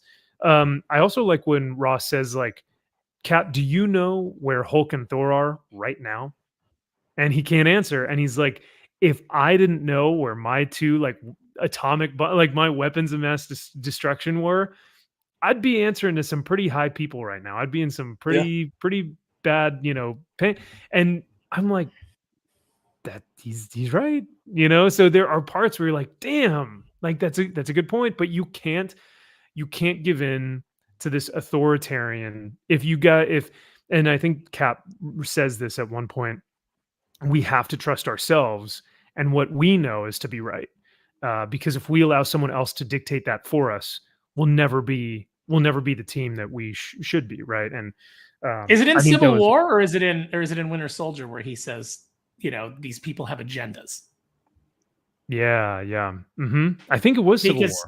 Yeah, because he's already seen it in Winter Soldier. They had the whole shadow cabinet, that like is, basically was going to nuke New York, like the everything that, they were going to do, to stop the Chitauri threat and the Avengers. And then everything that they're doing in Winter Soldier with the building the helicarriers to, just preemptively take out, take out threats that, that haven't manifested yet, but things that they think because of Zola's algorithm might be threats.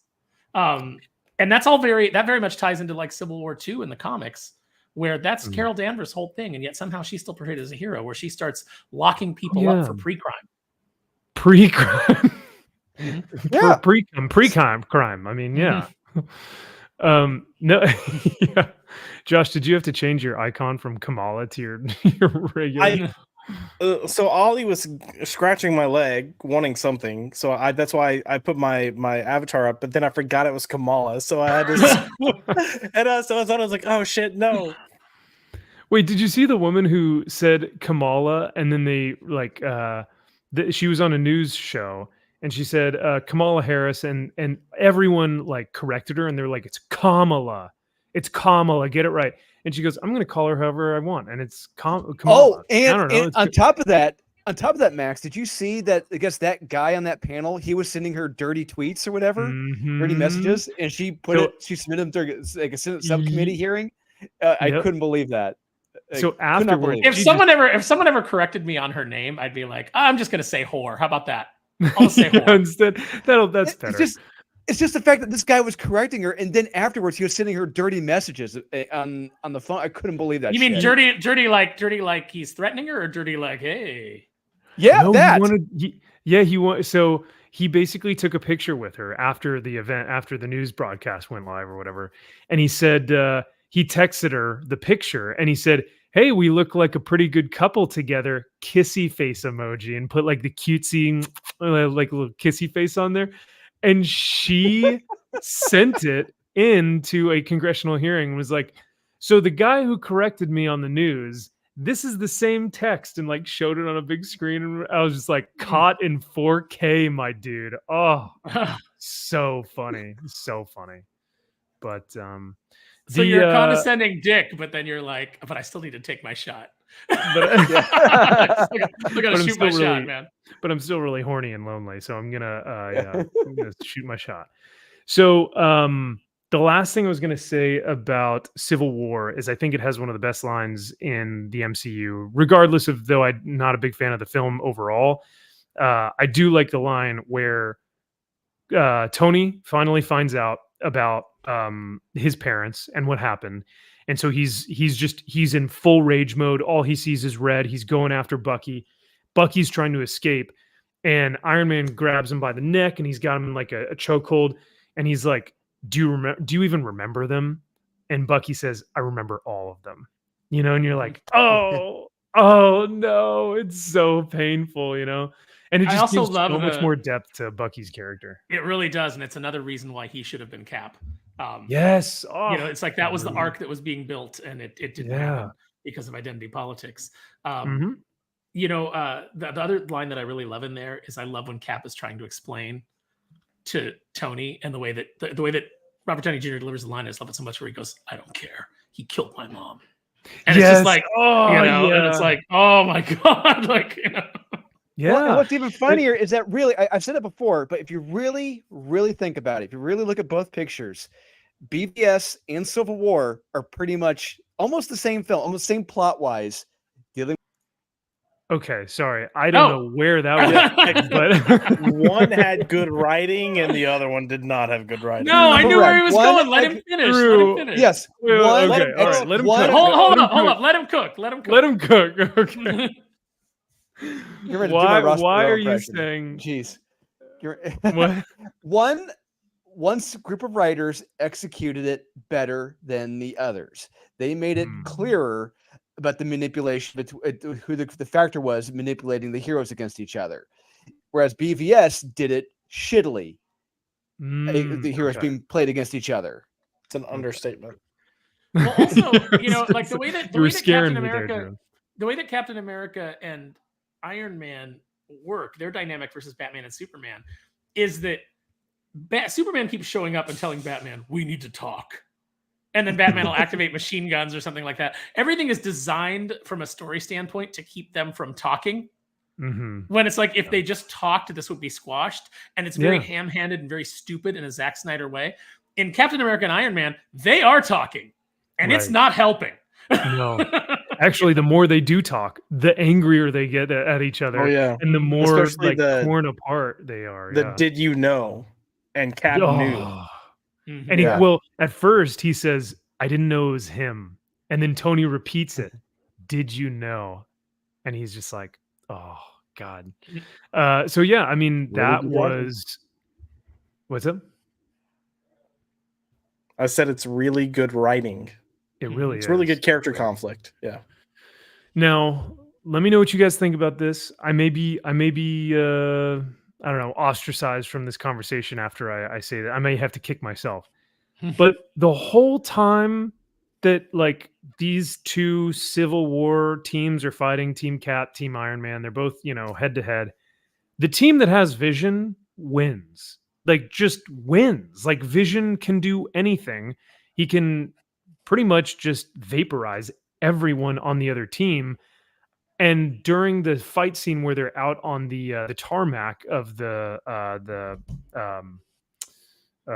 whatever you call it, the airport. The airport. Thank you. Why was that? I was like, is there a better security term? You were just at one, Max.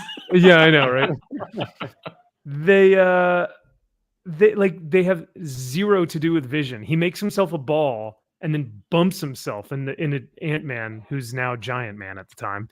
And I'm like, wait a second. It's also because Vision does not want to be in the fight. Like Vision doesn't think the fight needs to happen. So Vision's gonna be there just almost more of a like defensive, like he doesn't go on the offense. It isn't until towards the end that Tony is like, what the are you doing? Get involved here, that he finally makes an offensive move, and that's what almost kills Rhodey. Right. And remember, he's on he's and also Wanda is on the opposing side. Yeah. And so the last thing he wants is to fight Wanda. Right. He was pretty forceful with Hawkeye though. Because when Hawkeye goes into the Avengers Mansion, I love that scene. Made him a little. I love bitch, it. Though. Well, Wanda's a freaking badass, dude. She just goes like, "I don't need you babysitting me anymore." And just like shoves him into like. I just love Hawkeye in that scene. Yeah. I just love him. Hawkeye's great. He's like, damn, I should have stretched. And It's like, out comes the fighting stick, and he's just like, this isn't good. Like his face is just like he pops out the stick, but he's like, this is gonna work. And he knows he's just fighting a holding action, hoping Wanda will come out of the shell and do their things because and he knows he's like, we gotta go. Now we gotta go. Right back. Come on, we gotta go. At least they stayed consistent with that, from Age of Ultron, where like I'm a guy with a bow and arrow. We're on a floating city fighting robots. None of this makes sense. He really is an underrated character. I do like him a lot. Jeremy Renner plays the part very well, and he is a good, lighthearted nature to the film. And he knows that what he's doing is ultimately futile because him versus Vision.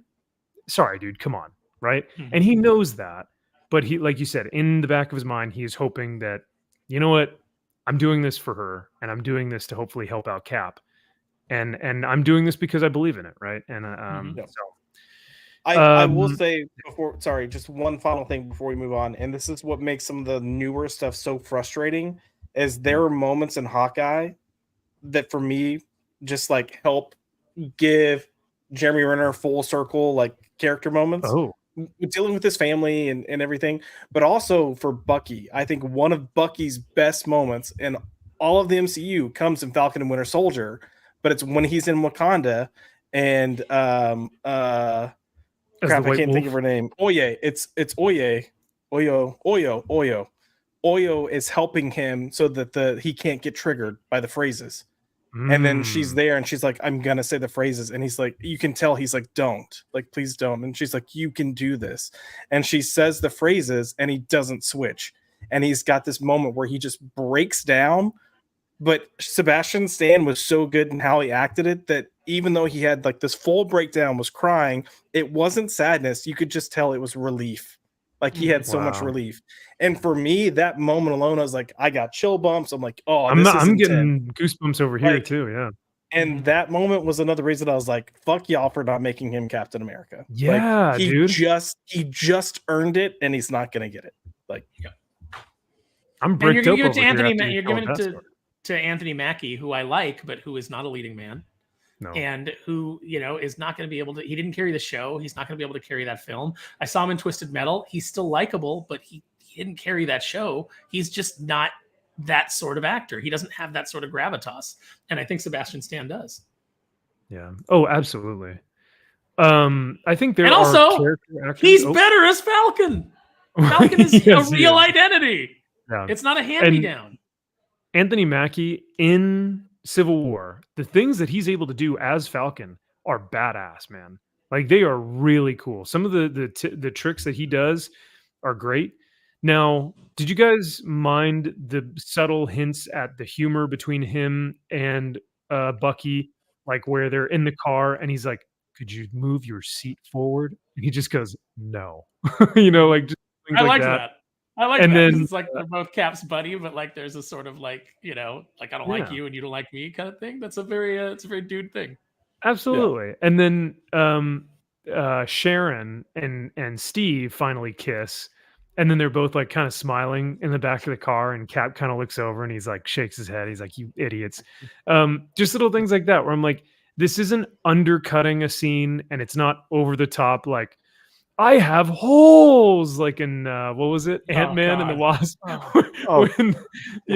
When the alien thing is like, I have holes now. Look, Well, they're just setting up. They're just setting up following the comics so that Johnny Storm can bang that alien with its holes. Exactly. Because at first, what did he say? He was like, he's like, "How many holes do you have? You have 7 holes? Oh wow!" And you're just like, "Is this what we're doing right now?" Yeah, thanks for making me think of the character's butthole. Really appreciate that. Thanks, Jeff. Now, Loveness. I mean, maybe Paul Rudd. I could. Yeah, that's fine. No, I'm kidding. Paul Rudd's great. Well, you know who else is great? He should have stayed far away from that film. You know who else is great? We've got Dylan Lindsay here for 7 months. Dude, thank you so much. He says it should be a crime with how badly WB messed up their films.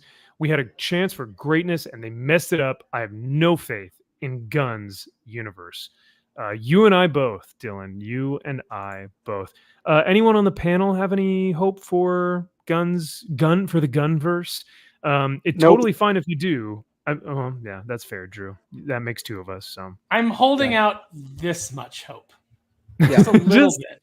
Just the tiniest little bit. And it's all based on James Gunn, but like everything I've seen and the fact that Tom King, like he's so slavishly like just juggling the balls of Tom King in every kind of like interview and like every time it comes up, like he's just, it's like it just kills me. It kills me because I'm like, this guy is a hack. You are a good creator. How do you not see how hacky and schlocky and just what a one-trick pony this guy is? Oh, absolutely. And wait, sorry. Did you mention Tom King already? I did, yeah. Okay, yeah, that's right. That was who you were talking about. Sorry, I was reading a comment and then I was like, "Oh no, he mentioned Tom King, didn't he?" But I mean, Tom King definitely walked into Warner Brothers' office with a file folder and threw it down on the thing and was like, "So, how many trips to Epstein Island?" Oh no! I'm gonna be in this writer's room. Yikes. Well, I'm going to end the poll here at 18 votes. We have 78% Team Cap and 22% Team Iron Man. So Team Cap does win. I am very curious as to why the 22% voted Team Iron Man. But yeah, I mean, you're not wrong. You're just not right. So, no, I'm kidding. Oh, yes, Josh. So like I voted Team Iron Man because like Tony's so brat. Oh, Brat girl summer. That's a good point. Yeah. That's a good point, Josh. Thanks. Good job. He is so brat. You know who else is brat? Christopher Reeve. No, I'm kidding. I actually am going to bail out for this because I have not seen the film, so I don't want to be here for the review. I want totally to be spoiler free. So I will say goodnight. You guys, I will talk to you guys later, man. Thanks, chat. Dude, great to see you. Have a great night. Thanks for having me. See you, man. Very cool. Very cool. Very cool. Very cool. Very cool that Aaron Sparrow was with us this evening. So thank you, Aaron, for being here. Josh and Drew, I'm only going to take a little bit more of your time. We'll go through this review. Now, I know that y'all didn't get a chance to see the actual documentary, but when you saw the like, did you guys see the trailer or anything for it? Did you know that this was coming out at all? What was your initial response when I had said Superman, the Christopher Reeve story? I knew about it. I saw the trailer for it, and it's one of those things where, because to me, like, I'll say it again. I said it before. I'll say it again. Superman 78 to me is the greatest superhero film of all time. I don't care what anyone says. Granted, I know there are flaws with it, but to me, it is the greatest. And he is Superman. He will always be Superman. And the fact that they're getting into that, they're getting into his personal life and everything. I don't want to watch it because I know I'm gonna cry like a weepy bitch watching this, because it'll hit home for me just how about his life, and I can't, but I am sure it is a very emotional film. Yeah. Josh, did you have any thoughts about this, or did you know about this beforehand? Yeah, I knew about it. I actually saw an interview with his kids, I believe, on one of the news networks, and they were kind of talking about it and promoting it. But you shared one of the things that I don't want to say you were disappointed by, but you thought it was going to focus more on his time as Superman. I knew it was going to focus more outside of that because that's what the kids were talking about. But the love and adornment that his kids have for him, I think is really spectacular. And just kind of seeing them say, like, it's cool to, which I don't know if this is in the film. They were doing this in the interview. They're like, it's cool that when your dad's Superman, you see him as Superman, but it's also cool when you look at him and you get older and you're like, no, my dad was the real Superman. Like, yeah, like I get that character's there, but everything he did and stood for, like, that is Superman. Yeah. So yeah, absolutely. So both you guys bring up really good points. Drew, to your point, this film is extremely emotional. I guess I'll say this documentary is extremely emotional. It is a tearjerker for sure. There were multiple times in my theater. No, it was a sold out theater, and an older crowd. So an older generation, but completely sold out. My seat was the last one that, like, because I got there like at the time that it was starting, and that was the only open seat left. It is really gut-wrenching, and it's almost at times hard to watch, honestly, because of how tragic his life was, and just the circumstances that he and his wife Dana were put through, and then the mother of his children, which the documentary also talks about. And then Josh, to your point, this film, though that it talks about his time as Superman, it really talks about how he was Superman outside of the role. So like a good 2/3 to 3/4 of this film is mainly him in the wheelchair. So it's not really him as Superman. And that's on me, because I thought this film was going to be about the making of Superman. Like, I thought this was going to be a behind the scenes documentary about his life as an actor and his life as Superman, and the pop culture reference that it had, and the significance that he played in pop culture, and how that, led him to be a father and a husband, and this, had the courage to continue to fight after his injury. But I will say the majority of the film covers him and his life in the wheelchair. So I wrote some notes on a good old fashioned piece of paper here. I know y'all Gen Zers don't know what that is, paper, right? But I thought I'd read some of these. And guys, feel free to stop me at any point. I'll kind of shuffle through some of these slides here, because they're just some of the visuals in this are just absolutely gorgeous. And but yeah, I'll kind of basically, this film is not. This is not the behind the scenes of a Superman movie. This is a film about, honestly, it's about activism and his advocacy for people who are handicapped or who have a disability.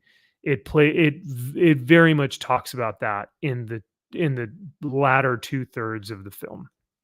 So it's a profoundly moving documentary that offers a glimpse into the personal tragedies faced by the Reeve family as a whole, because like it goes into his story as a kid, and then afterwards, and then his kids and what they had to deal with. From the devastating accident that left Christopher paralyzed to the untimely passing of his wife Dana, which if you guys don't know, Dana died shortly after Christopher did, maybe just a few years after, of stage 4 lung cancer, leaving all 3 of those children without a mother or a father. It's like the whole film is like that, man. It's really tough. The film is a stark reminder of the fragility of life, but also offers a beautiful glimpse of the hope and fighting spirit that they embodied. The documentary's raw emotional impact is undeniable, and viewers are likely to find themselves deeply moved, if not overwhelmed, by the heartbreaking events depicted. The film's unflinching portrayal of the family's struggles underscores the immense challenges they were confronted with in the face of adversity. I think more than anything, the movie talks and shows just how strong not only Christopher was, but how strong Dana was, how strong the mother of his other 2 children were. There were a lot of really strong people within this film, even Robin Williams. And this was the cool thing about something that I didn't know. The informative part of the film was Robin Williams was Christopher Reeve's best friend. They both relied on each other very heavily. And there's a moment in the film where Glenn Close is interviewed, and she says that if Christopher were still around, Robin would also still be around. And it just like the whole theater was just like dripping with tears when she said that, because everyone was just like, oh, because they both needed each other. They were both so, like, I don't know, impactful on each other's lives. It's a well-crafted documentary that delves into the complex life of the iconic actor. But while the film's technical aspects, including direction, editing, and cinematography, are undeniably impressive, it's the deeply personal narrative of this film that will truly resonate, I think, with people. It effectively utilizes a multifaceted approach to storytelling, incorporating perspectives from various individuals, like through his career. Like Jeff Daniels is there, talks about him, Glenn Close, who I mentioned. Who else? A couple of, like, his sons and daughters. And then there was one other, Whoopi Goldberg's in it, and then some other, like some political individuals, like John Kerry speaks on him after Christopher had spoken at the Democratic National Convention in the 90s. But through these interviews with friends, family, and colleagues, the documentary provides a comprehensive and intricate portrait of the iconic actor. The use of archival footage and audio recordings, including what appears to be AI-generated voiceovers, adds depth to the narrative, allowing Reeve's own words to resonate. The approach offers a unique glimpse into the thoughts and experiences. So what I thought was kind of interesting, and I don't know how they did this, but Christopher narrates a good portion of it. And I don't know if they like found a diary, or if they found his will, or if they found like a script of his, or if they were just kind of, if they worked together to make sure that what they were saying was accurate. But Christopher, I mean, he narrates a good portion of the film. And I also wonder if it's like AI. I don't know. So that I found really fascinating. So the story of the Reeve family and just Christopher in general is both extraordinary and also tragic. His childhood, especially, which was characterized in the film by a demanding and critical father, shaped his relentless pursuit of excellence, which drove him and led him to excel in various endeavors, from piloting to horseback riding and skiing. So essentially, because of Christopher's like father, who had such high standards for him, everything he did was for his dad. And there's a portion of the documentary that Christopher tells his dad, "Dad, I got the part as Superman. Like, I'm gonna play Superman in the movie." And his dad was like happy, and he was like, "Oh my God, that's great," because he thought that it was a play. There's a play called the Superman or Superman the something, and it's like a very poetic, like artsy, theatrical, show. And the dad thought that that's what he was talking about. And so when he found out that it was the comic book character, the dad completely disowned him, and he's like, "You're a child. Why would you take this role?" So it was just like, oh my god, man. Not to mention that the dad had multiple sons and daughters with other women who also remarried multiple times. And so the Matt Reeve and Will Reeve, I think they're two sons of Christopher. They both said that the Reeve side of the family were insane. Like, they were weird and not great people, and they were not fun to be around a lot of the time, which I thought was kind of interesting. Wow. While the early stages of the documentary provide a captivating exploration of the younger years of Reeve's iconic portrayal of Superman, the narrative gradually shifts its focus to the personal challenges he faced. While the shift offers valuable insight into the man behind the superhero, it might leave viewers yearning for more substantial exploration of the Superman franchise, at least for me, and the inner workings of the films themselves. However, his portrayal of Superman and the characteristics of the character itself have a very real impact on Reeve's life. A point of criticism for me lies in the documentary's frequent time jumps. So this happened sporadically and very frequently.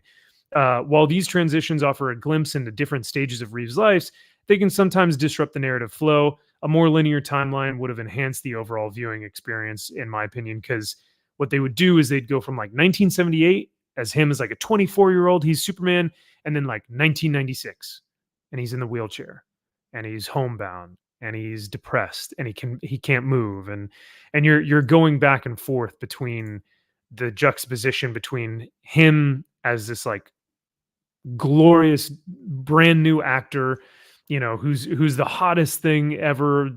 They've got his name up in lights, his face on billboards, and then it would go to jump forward to 1996, 1995, and then they'd show him in the wheelchair. So I get what they were trying to do, which is the juxtaposition, but they kept going back and forth. It was like 1978, 1995, 1978, 1995, and it was that throughout like the whole time, honestly. And it was really tough to like, okay, can we just get like a sequential through line here? But here's one of the iconic photos of him towards the end of his life. The latter portion of the documentary provides an exploration of Reeve's life after the accident, and the film delves into the profound impact of his disability on his personal and professional life, offering a testament to his remarkable resilience. And that is one thing that I think most people will take from this, is just the fact that how strong he was and how strong Dana was to continue to pursue, to fight, to try and cure him, which was also a point of contention in the film. A lot of people didn't like the term cure. They thought that it was demeaning or degrading, and so they didn't like that he wanted to be cured, which I won't talk about because that's a totally different tangent that could get me into a lot of trouble if I start talking about it. So, but it is a testament to his remarkable resilience. One particularly moving scene highlights Reeve's encounter with his wife Dana in the hospital. Her unwavering support and declaration of love served as a catalyst for his determination and to continue fighting. The moment underscores the profound impact of human connection in the face of adversity. Basically, after the incident, Reeve was in the hospital, and he had died 2 times already, and they brought him back 2 times.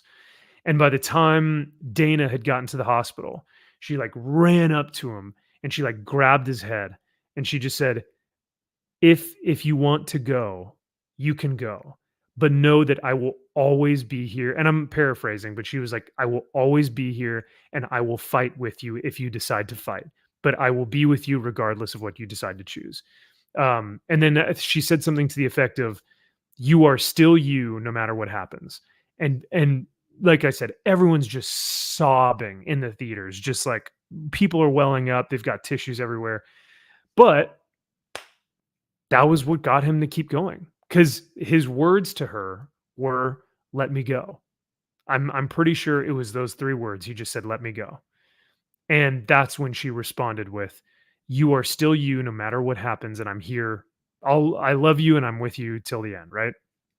So even now, like you get emotional because this woman, just with the guts and the strength and the love and tenacity of a warrior, went up to this man, this superhero, literally 6'4", 215-pound man at his prime, and she said, "I'll fight with you." And so that was when he decided, you know what? No, we're going to do this. So thanks to Dana, he really had she kind of saved his life. And he had a profound impact after that. But that scene in particular was like, whew, break out the tissues, man, because you're going to need them. The last thing I have here is, while the documentary undoubtedly offers a valuable exploration of Reeve's life and legacy, it may not fully satisfy viewers seeking a lighthearted behind-the-scenes look at the Superman films. So make sure, I would just say, as long as people know what they're getting from this, you should be fine. The documentary's primary focus is on Reeve's journey through adversity, emphasizing his remarkable resilience and the profound impact of his disability. The film's exploration of Reeve and Dana's advocacy for stem cell research is also particularly inspiring. Their unwavering hope and perseverance serve as a powerful example for individuals facing challenges. And finally, while the documentary may not align with all viewers' expectations, it's undoubtedly a thought-provoking, insightful, informational, and impactful film that sheds light on the significance of disability, awareness, and the human spirit's capacity for resilience with hope. So that was pretty incredible. Like I said, I left the film and I kind of had to get a palate cleanser because it is very heavy. It's very emotional and really impactful. And I think that if people are not ready for it, it may be hard to watch. So after that being said, how do you guys feel about this documentary? Will you guys potentially see this in the film or in the theaters? Will you wait till it comes out on Blu-ray or streaming? What are y'all thinking? I mean, for me, it's more so just the scheduling thing. Like, I would love to go see this in the theater. Realistically, it's probably not going to happen. But I'll definitely watch it when it streaming or Blu-ray for sure. No, I think, as much as people might want a documentary just discussing like the making of the Superman film, I think this is probably better overall. I think there's a lot more you can take away from this. So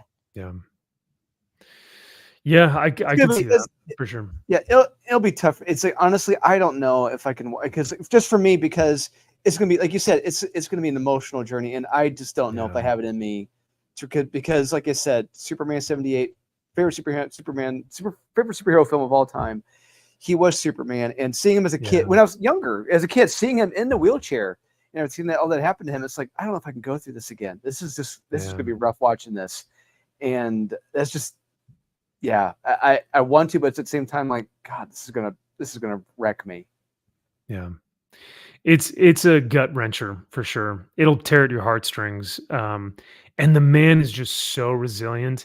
And the thing that's really sad too is how active he was before, and just like he was constantly either piloting or horseback riding or skiing or playing soccer or football or weightlifting. Like, he was just always doing something.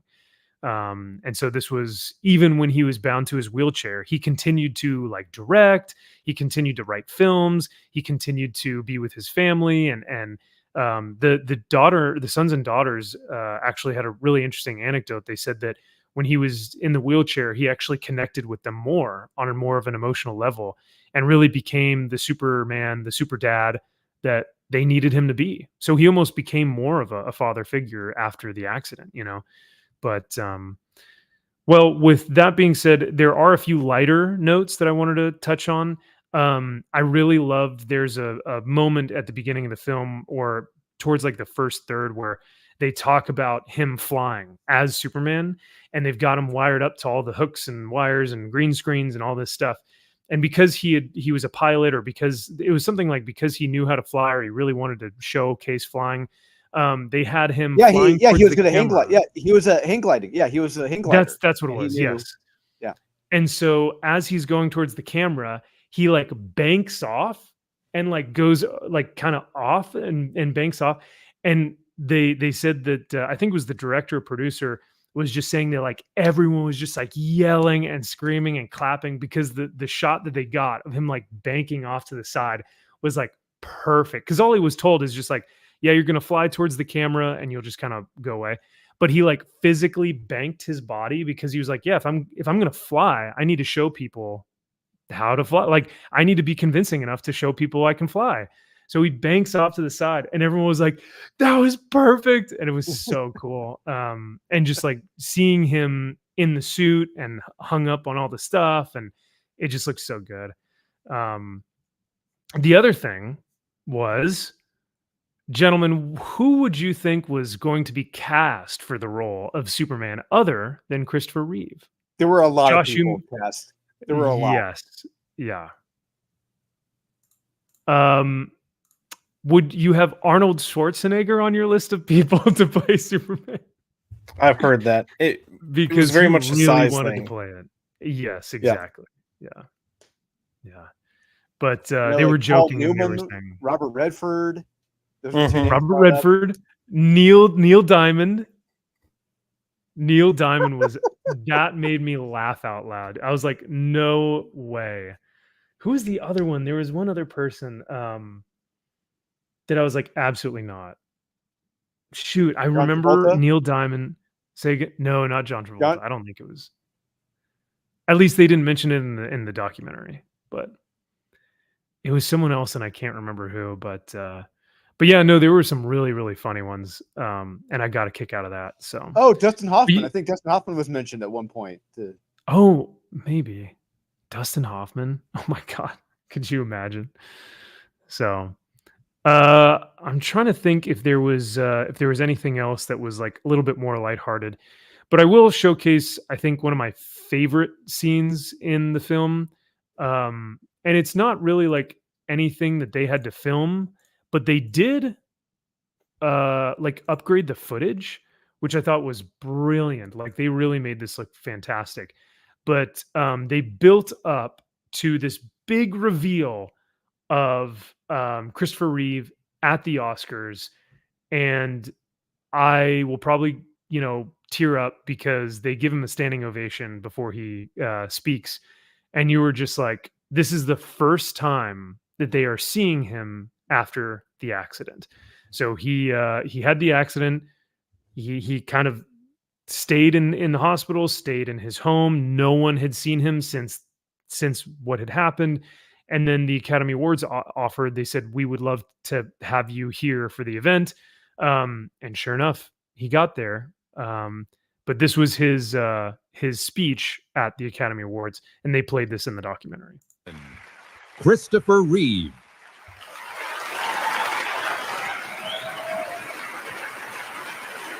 Thank you.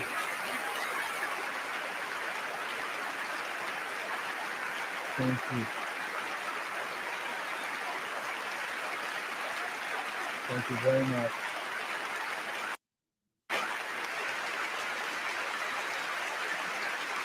Thank you.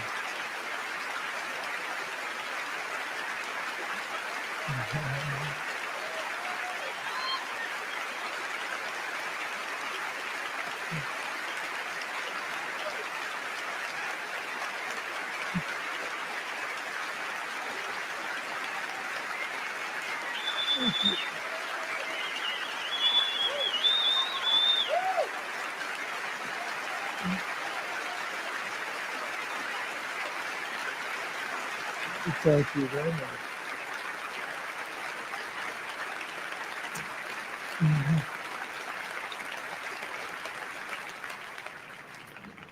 What you And by the way, he is unable to breathe on his own. So the device that is in his trachea right now is currently the only thing that is allowing him to breathe.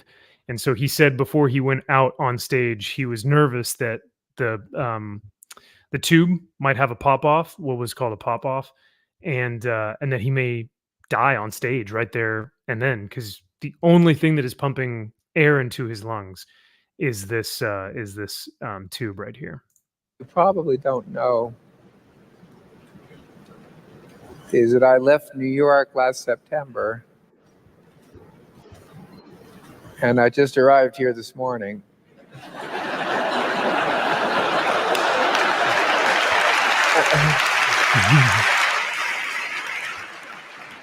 And I'm glad I did,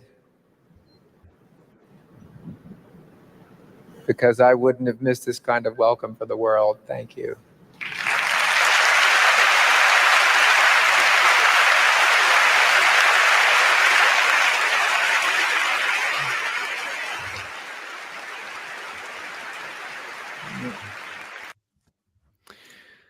So, just a taste of what you will most likely see in the documentary. The man is a real life superhero, but the documentary definitely portrays that at the end of all things, he was a man. He was a broken person. He had broken things in his family. He had a broken family, and he came from a broken family. So he was not a perfect Superman, but the characters of Superman, the, truth, justice, hope, strength, courage, sacrifice, all that good stuff, he embodied as a broken man. And I think that was what was really like just the heart of the film, was like, even through all this, he still embodied the characteristics of Superman. So I know, yeah, what a champ, an absolute legend, man. He will be the GOAT. So he's always the GOAT. Yeah. Yes, and there was an interview. I don't know if they played it during the documentary, but there's an interview that he gives. He gave at some point where he talks about who he saw Superman as, and it's one of my greatest go-tos. And it just, he saw Superman as a friend. That's who Superman is, and no one understood the character better than him. Yeah, I could see that. I think he really, and this was something that I would have liked to see a little bit more, but I would have loved to see him do the research and kind of do some of that stuff to figure out how he wanted to play Superman and also Clark Kent. I think it was Matt Reeves, his son, said that his favorite scene of his dad ever is in the first Superman movie, where he's about to tell Lois that he's Superman, and he takes off his glasses. Yes. And he stands up straight. Goes, Lois, and then he like kind of looks around and he like puts his glasses back on. And he's like, well, actually, I think, and like keeps going. And that portrayal of Superman and Clark Kent in the same scene was just so beautiful. And he understood the character so well and the differences between the two, that he was just like, what a talented actor. So, yeah, I think that's about it. Yeah, like I said, absolute legend, and he deserves all the praise in the world. This is the family, so this is Dana here, and then his son, the son and daughter who are behind him, are from a different woman that he did not actually marry, but Will, who's the bottom one here, that is him and Dana's son. And all three of them, the son or the two sons and the daughter, are now, I believe they're running the Christopher and Dana Foundation, that is for, stem cell research and doing a lot of great things with spinal injuries and disabilities and things like that. So yeah, they're doing some really cool things over there. And, but yeah, this was just a beautiful picture of the five of them, coming together. I think this was, a pretty good while into his after his injury, but yeah, will be the greatest of all time. He will be Superman for forever. So can you believe he was 24 when he played that role? He was only 24 years old. Amazing. It's pretty rad. It's incredible. Yeah. He was roommate, and he was just oh, sorry. Oh, no, you're good. Go ahead. It was his first. I mean, he was a side character, like a side actor in like a Liz Taylor production or whatever, and I think it was Liz Taylor production, and that was it. And then he got Superman after that. It's like, who the hell was this guy? It was an off Broadway show. Yeah, he was working with Oh, Anthony. No, not Anthony. Why did I say Anthony Daniels? Who's the guy from Dumb and Dumber? I said his name earlier. Jeff Daniels. Jeff Daniels. Thank you. So he's working with Jeff Daniels and someone else, and they're on this off Broadway show, and they're expressing themselves because it's art, right? And that's what they kept saying. They were like they wanted to make it big, but they're on off Broadway, and so Jeff Daniels was saying how interesting it was because they were in the green room one night, and Chris had said he came back and he goes, "Guys, I got the part. I'm going to be Superman." And one of the other actors, and I forget his name at the time, but he told Chris, he was like, "Don't do it, don't go."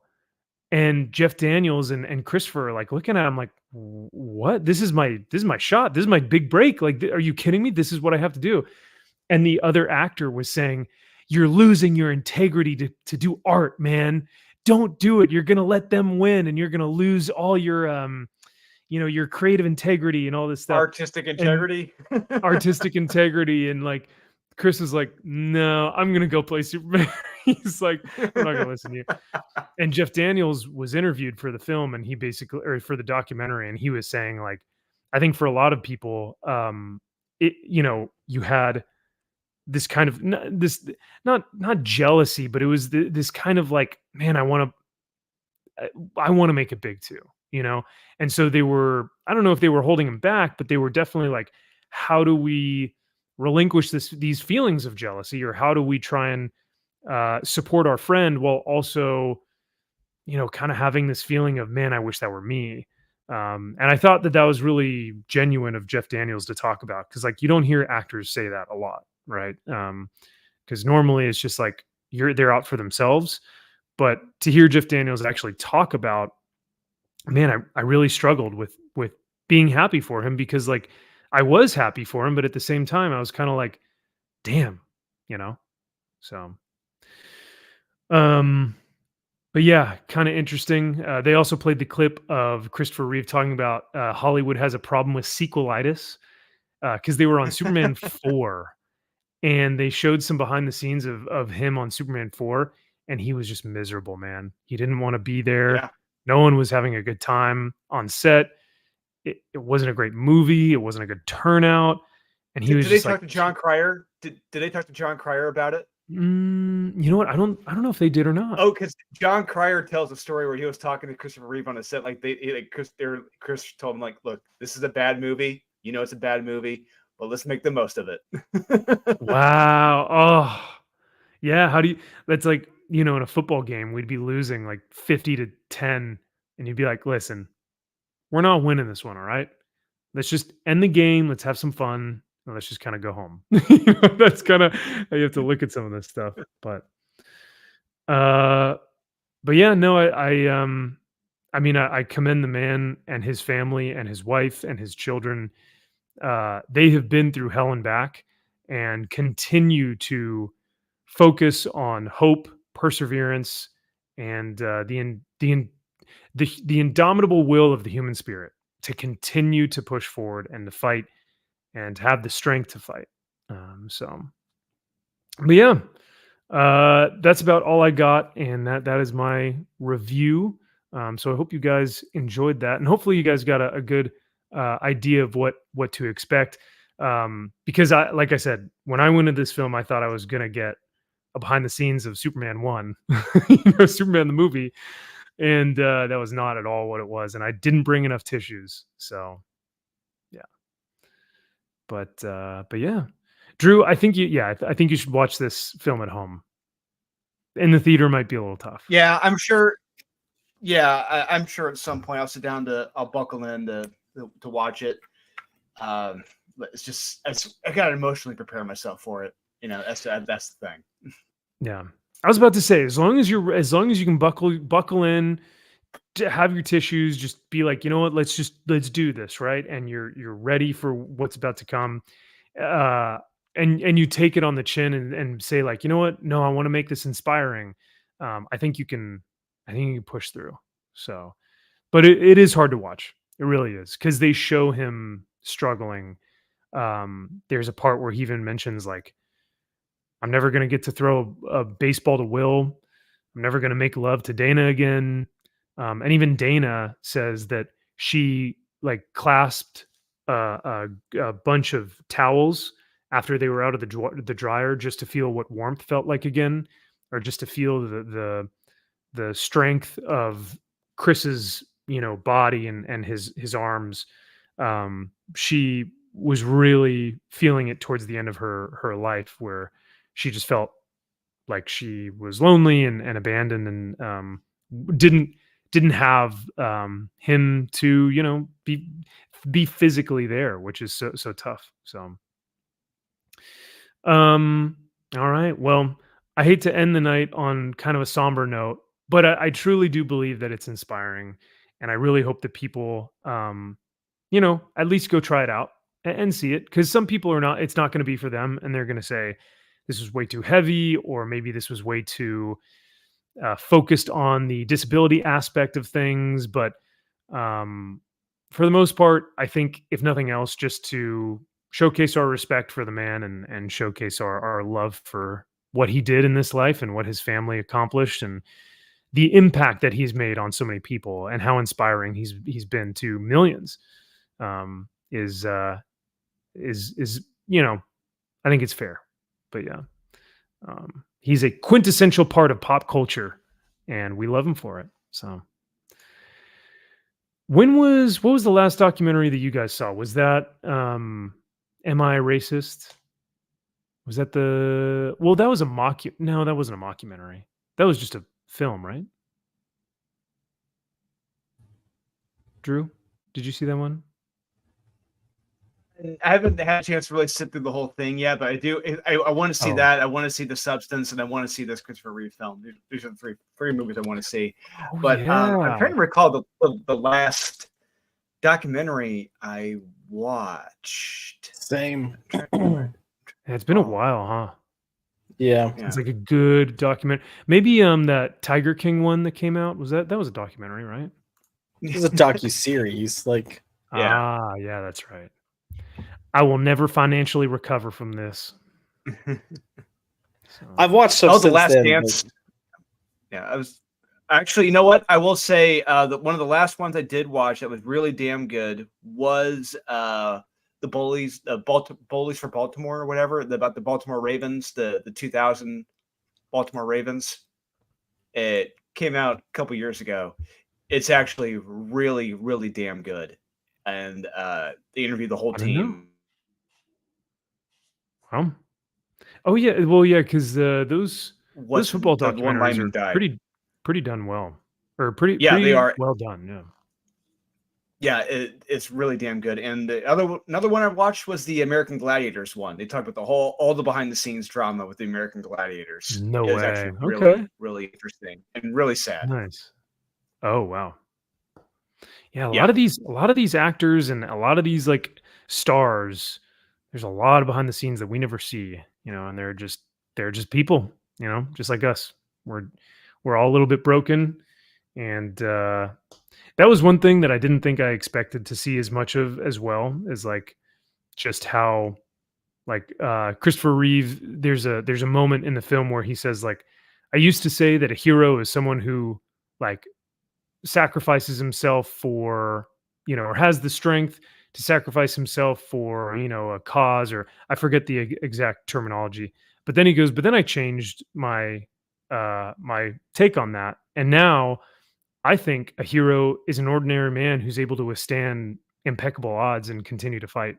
And I was like, that's beautiful, but it's very human. So. Well, gentlemen, that leaves us to the end of our show. But thank you for hanging out with us tonight. I'm glad that El Beardo Magnifico was able to hang with us for a little bit. And thank you to my main man, Josh and Drew, for hanging with us and going over some hot, spicy tamale topics, as well as my own little, Superman fix at the end there. So...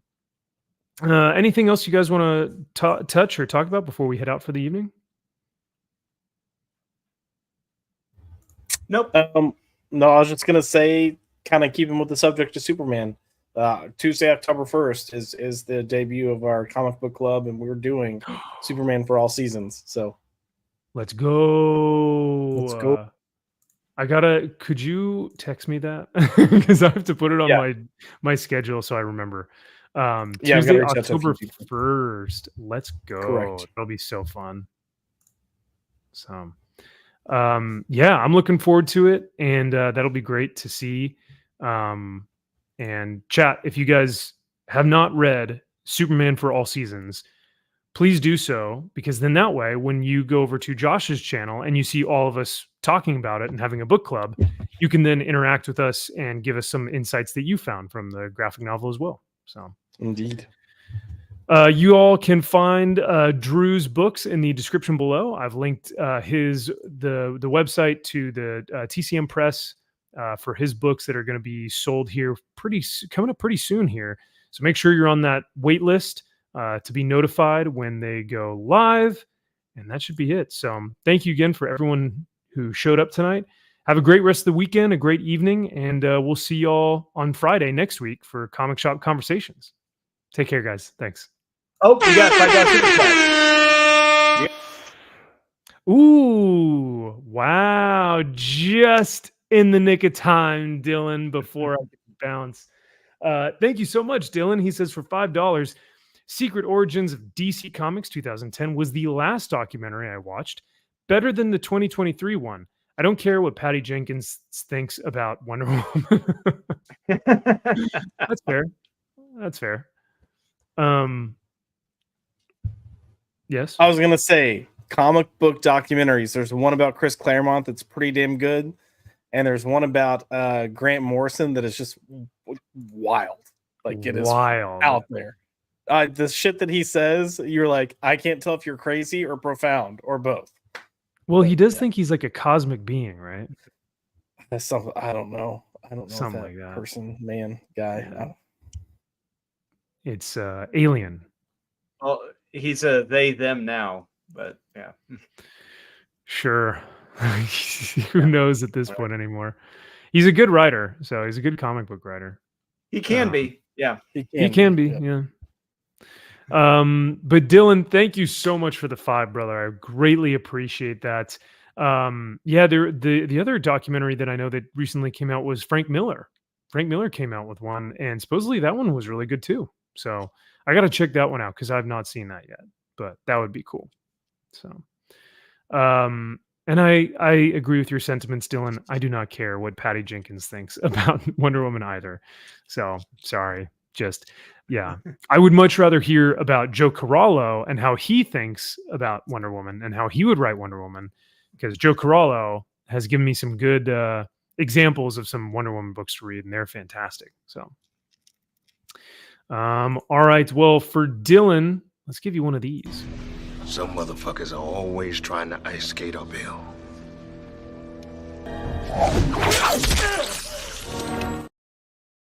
Blade, baby. Blade. True. I am hoping the rumor is true that they're going to kick Marshall Ali to the side and bring back Wesley Snipes. I'm hoping that rumor is true. Let's go. I mean, I still do like Mahershala Ali.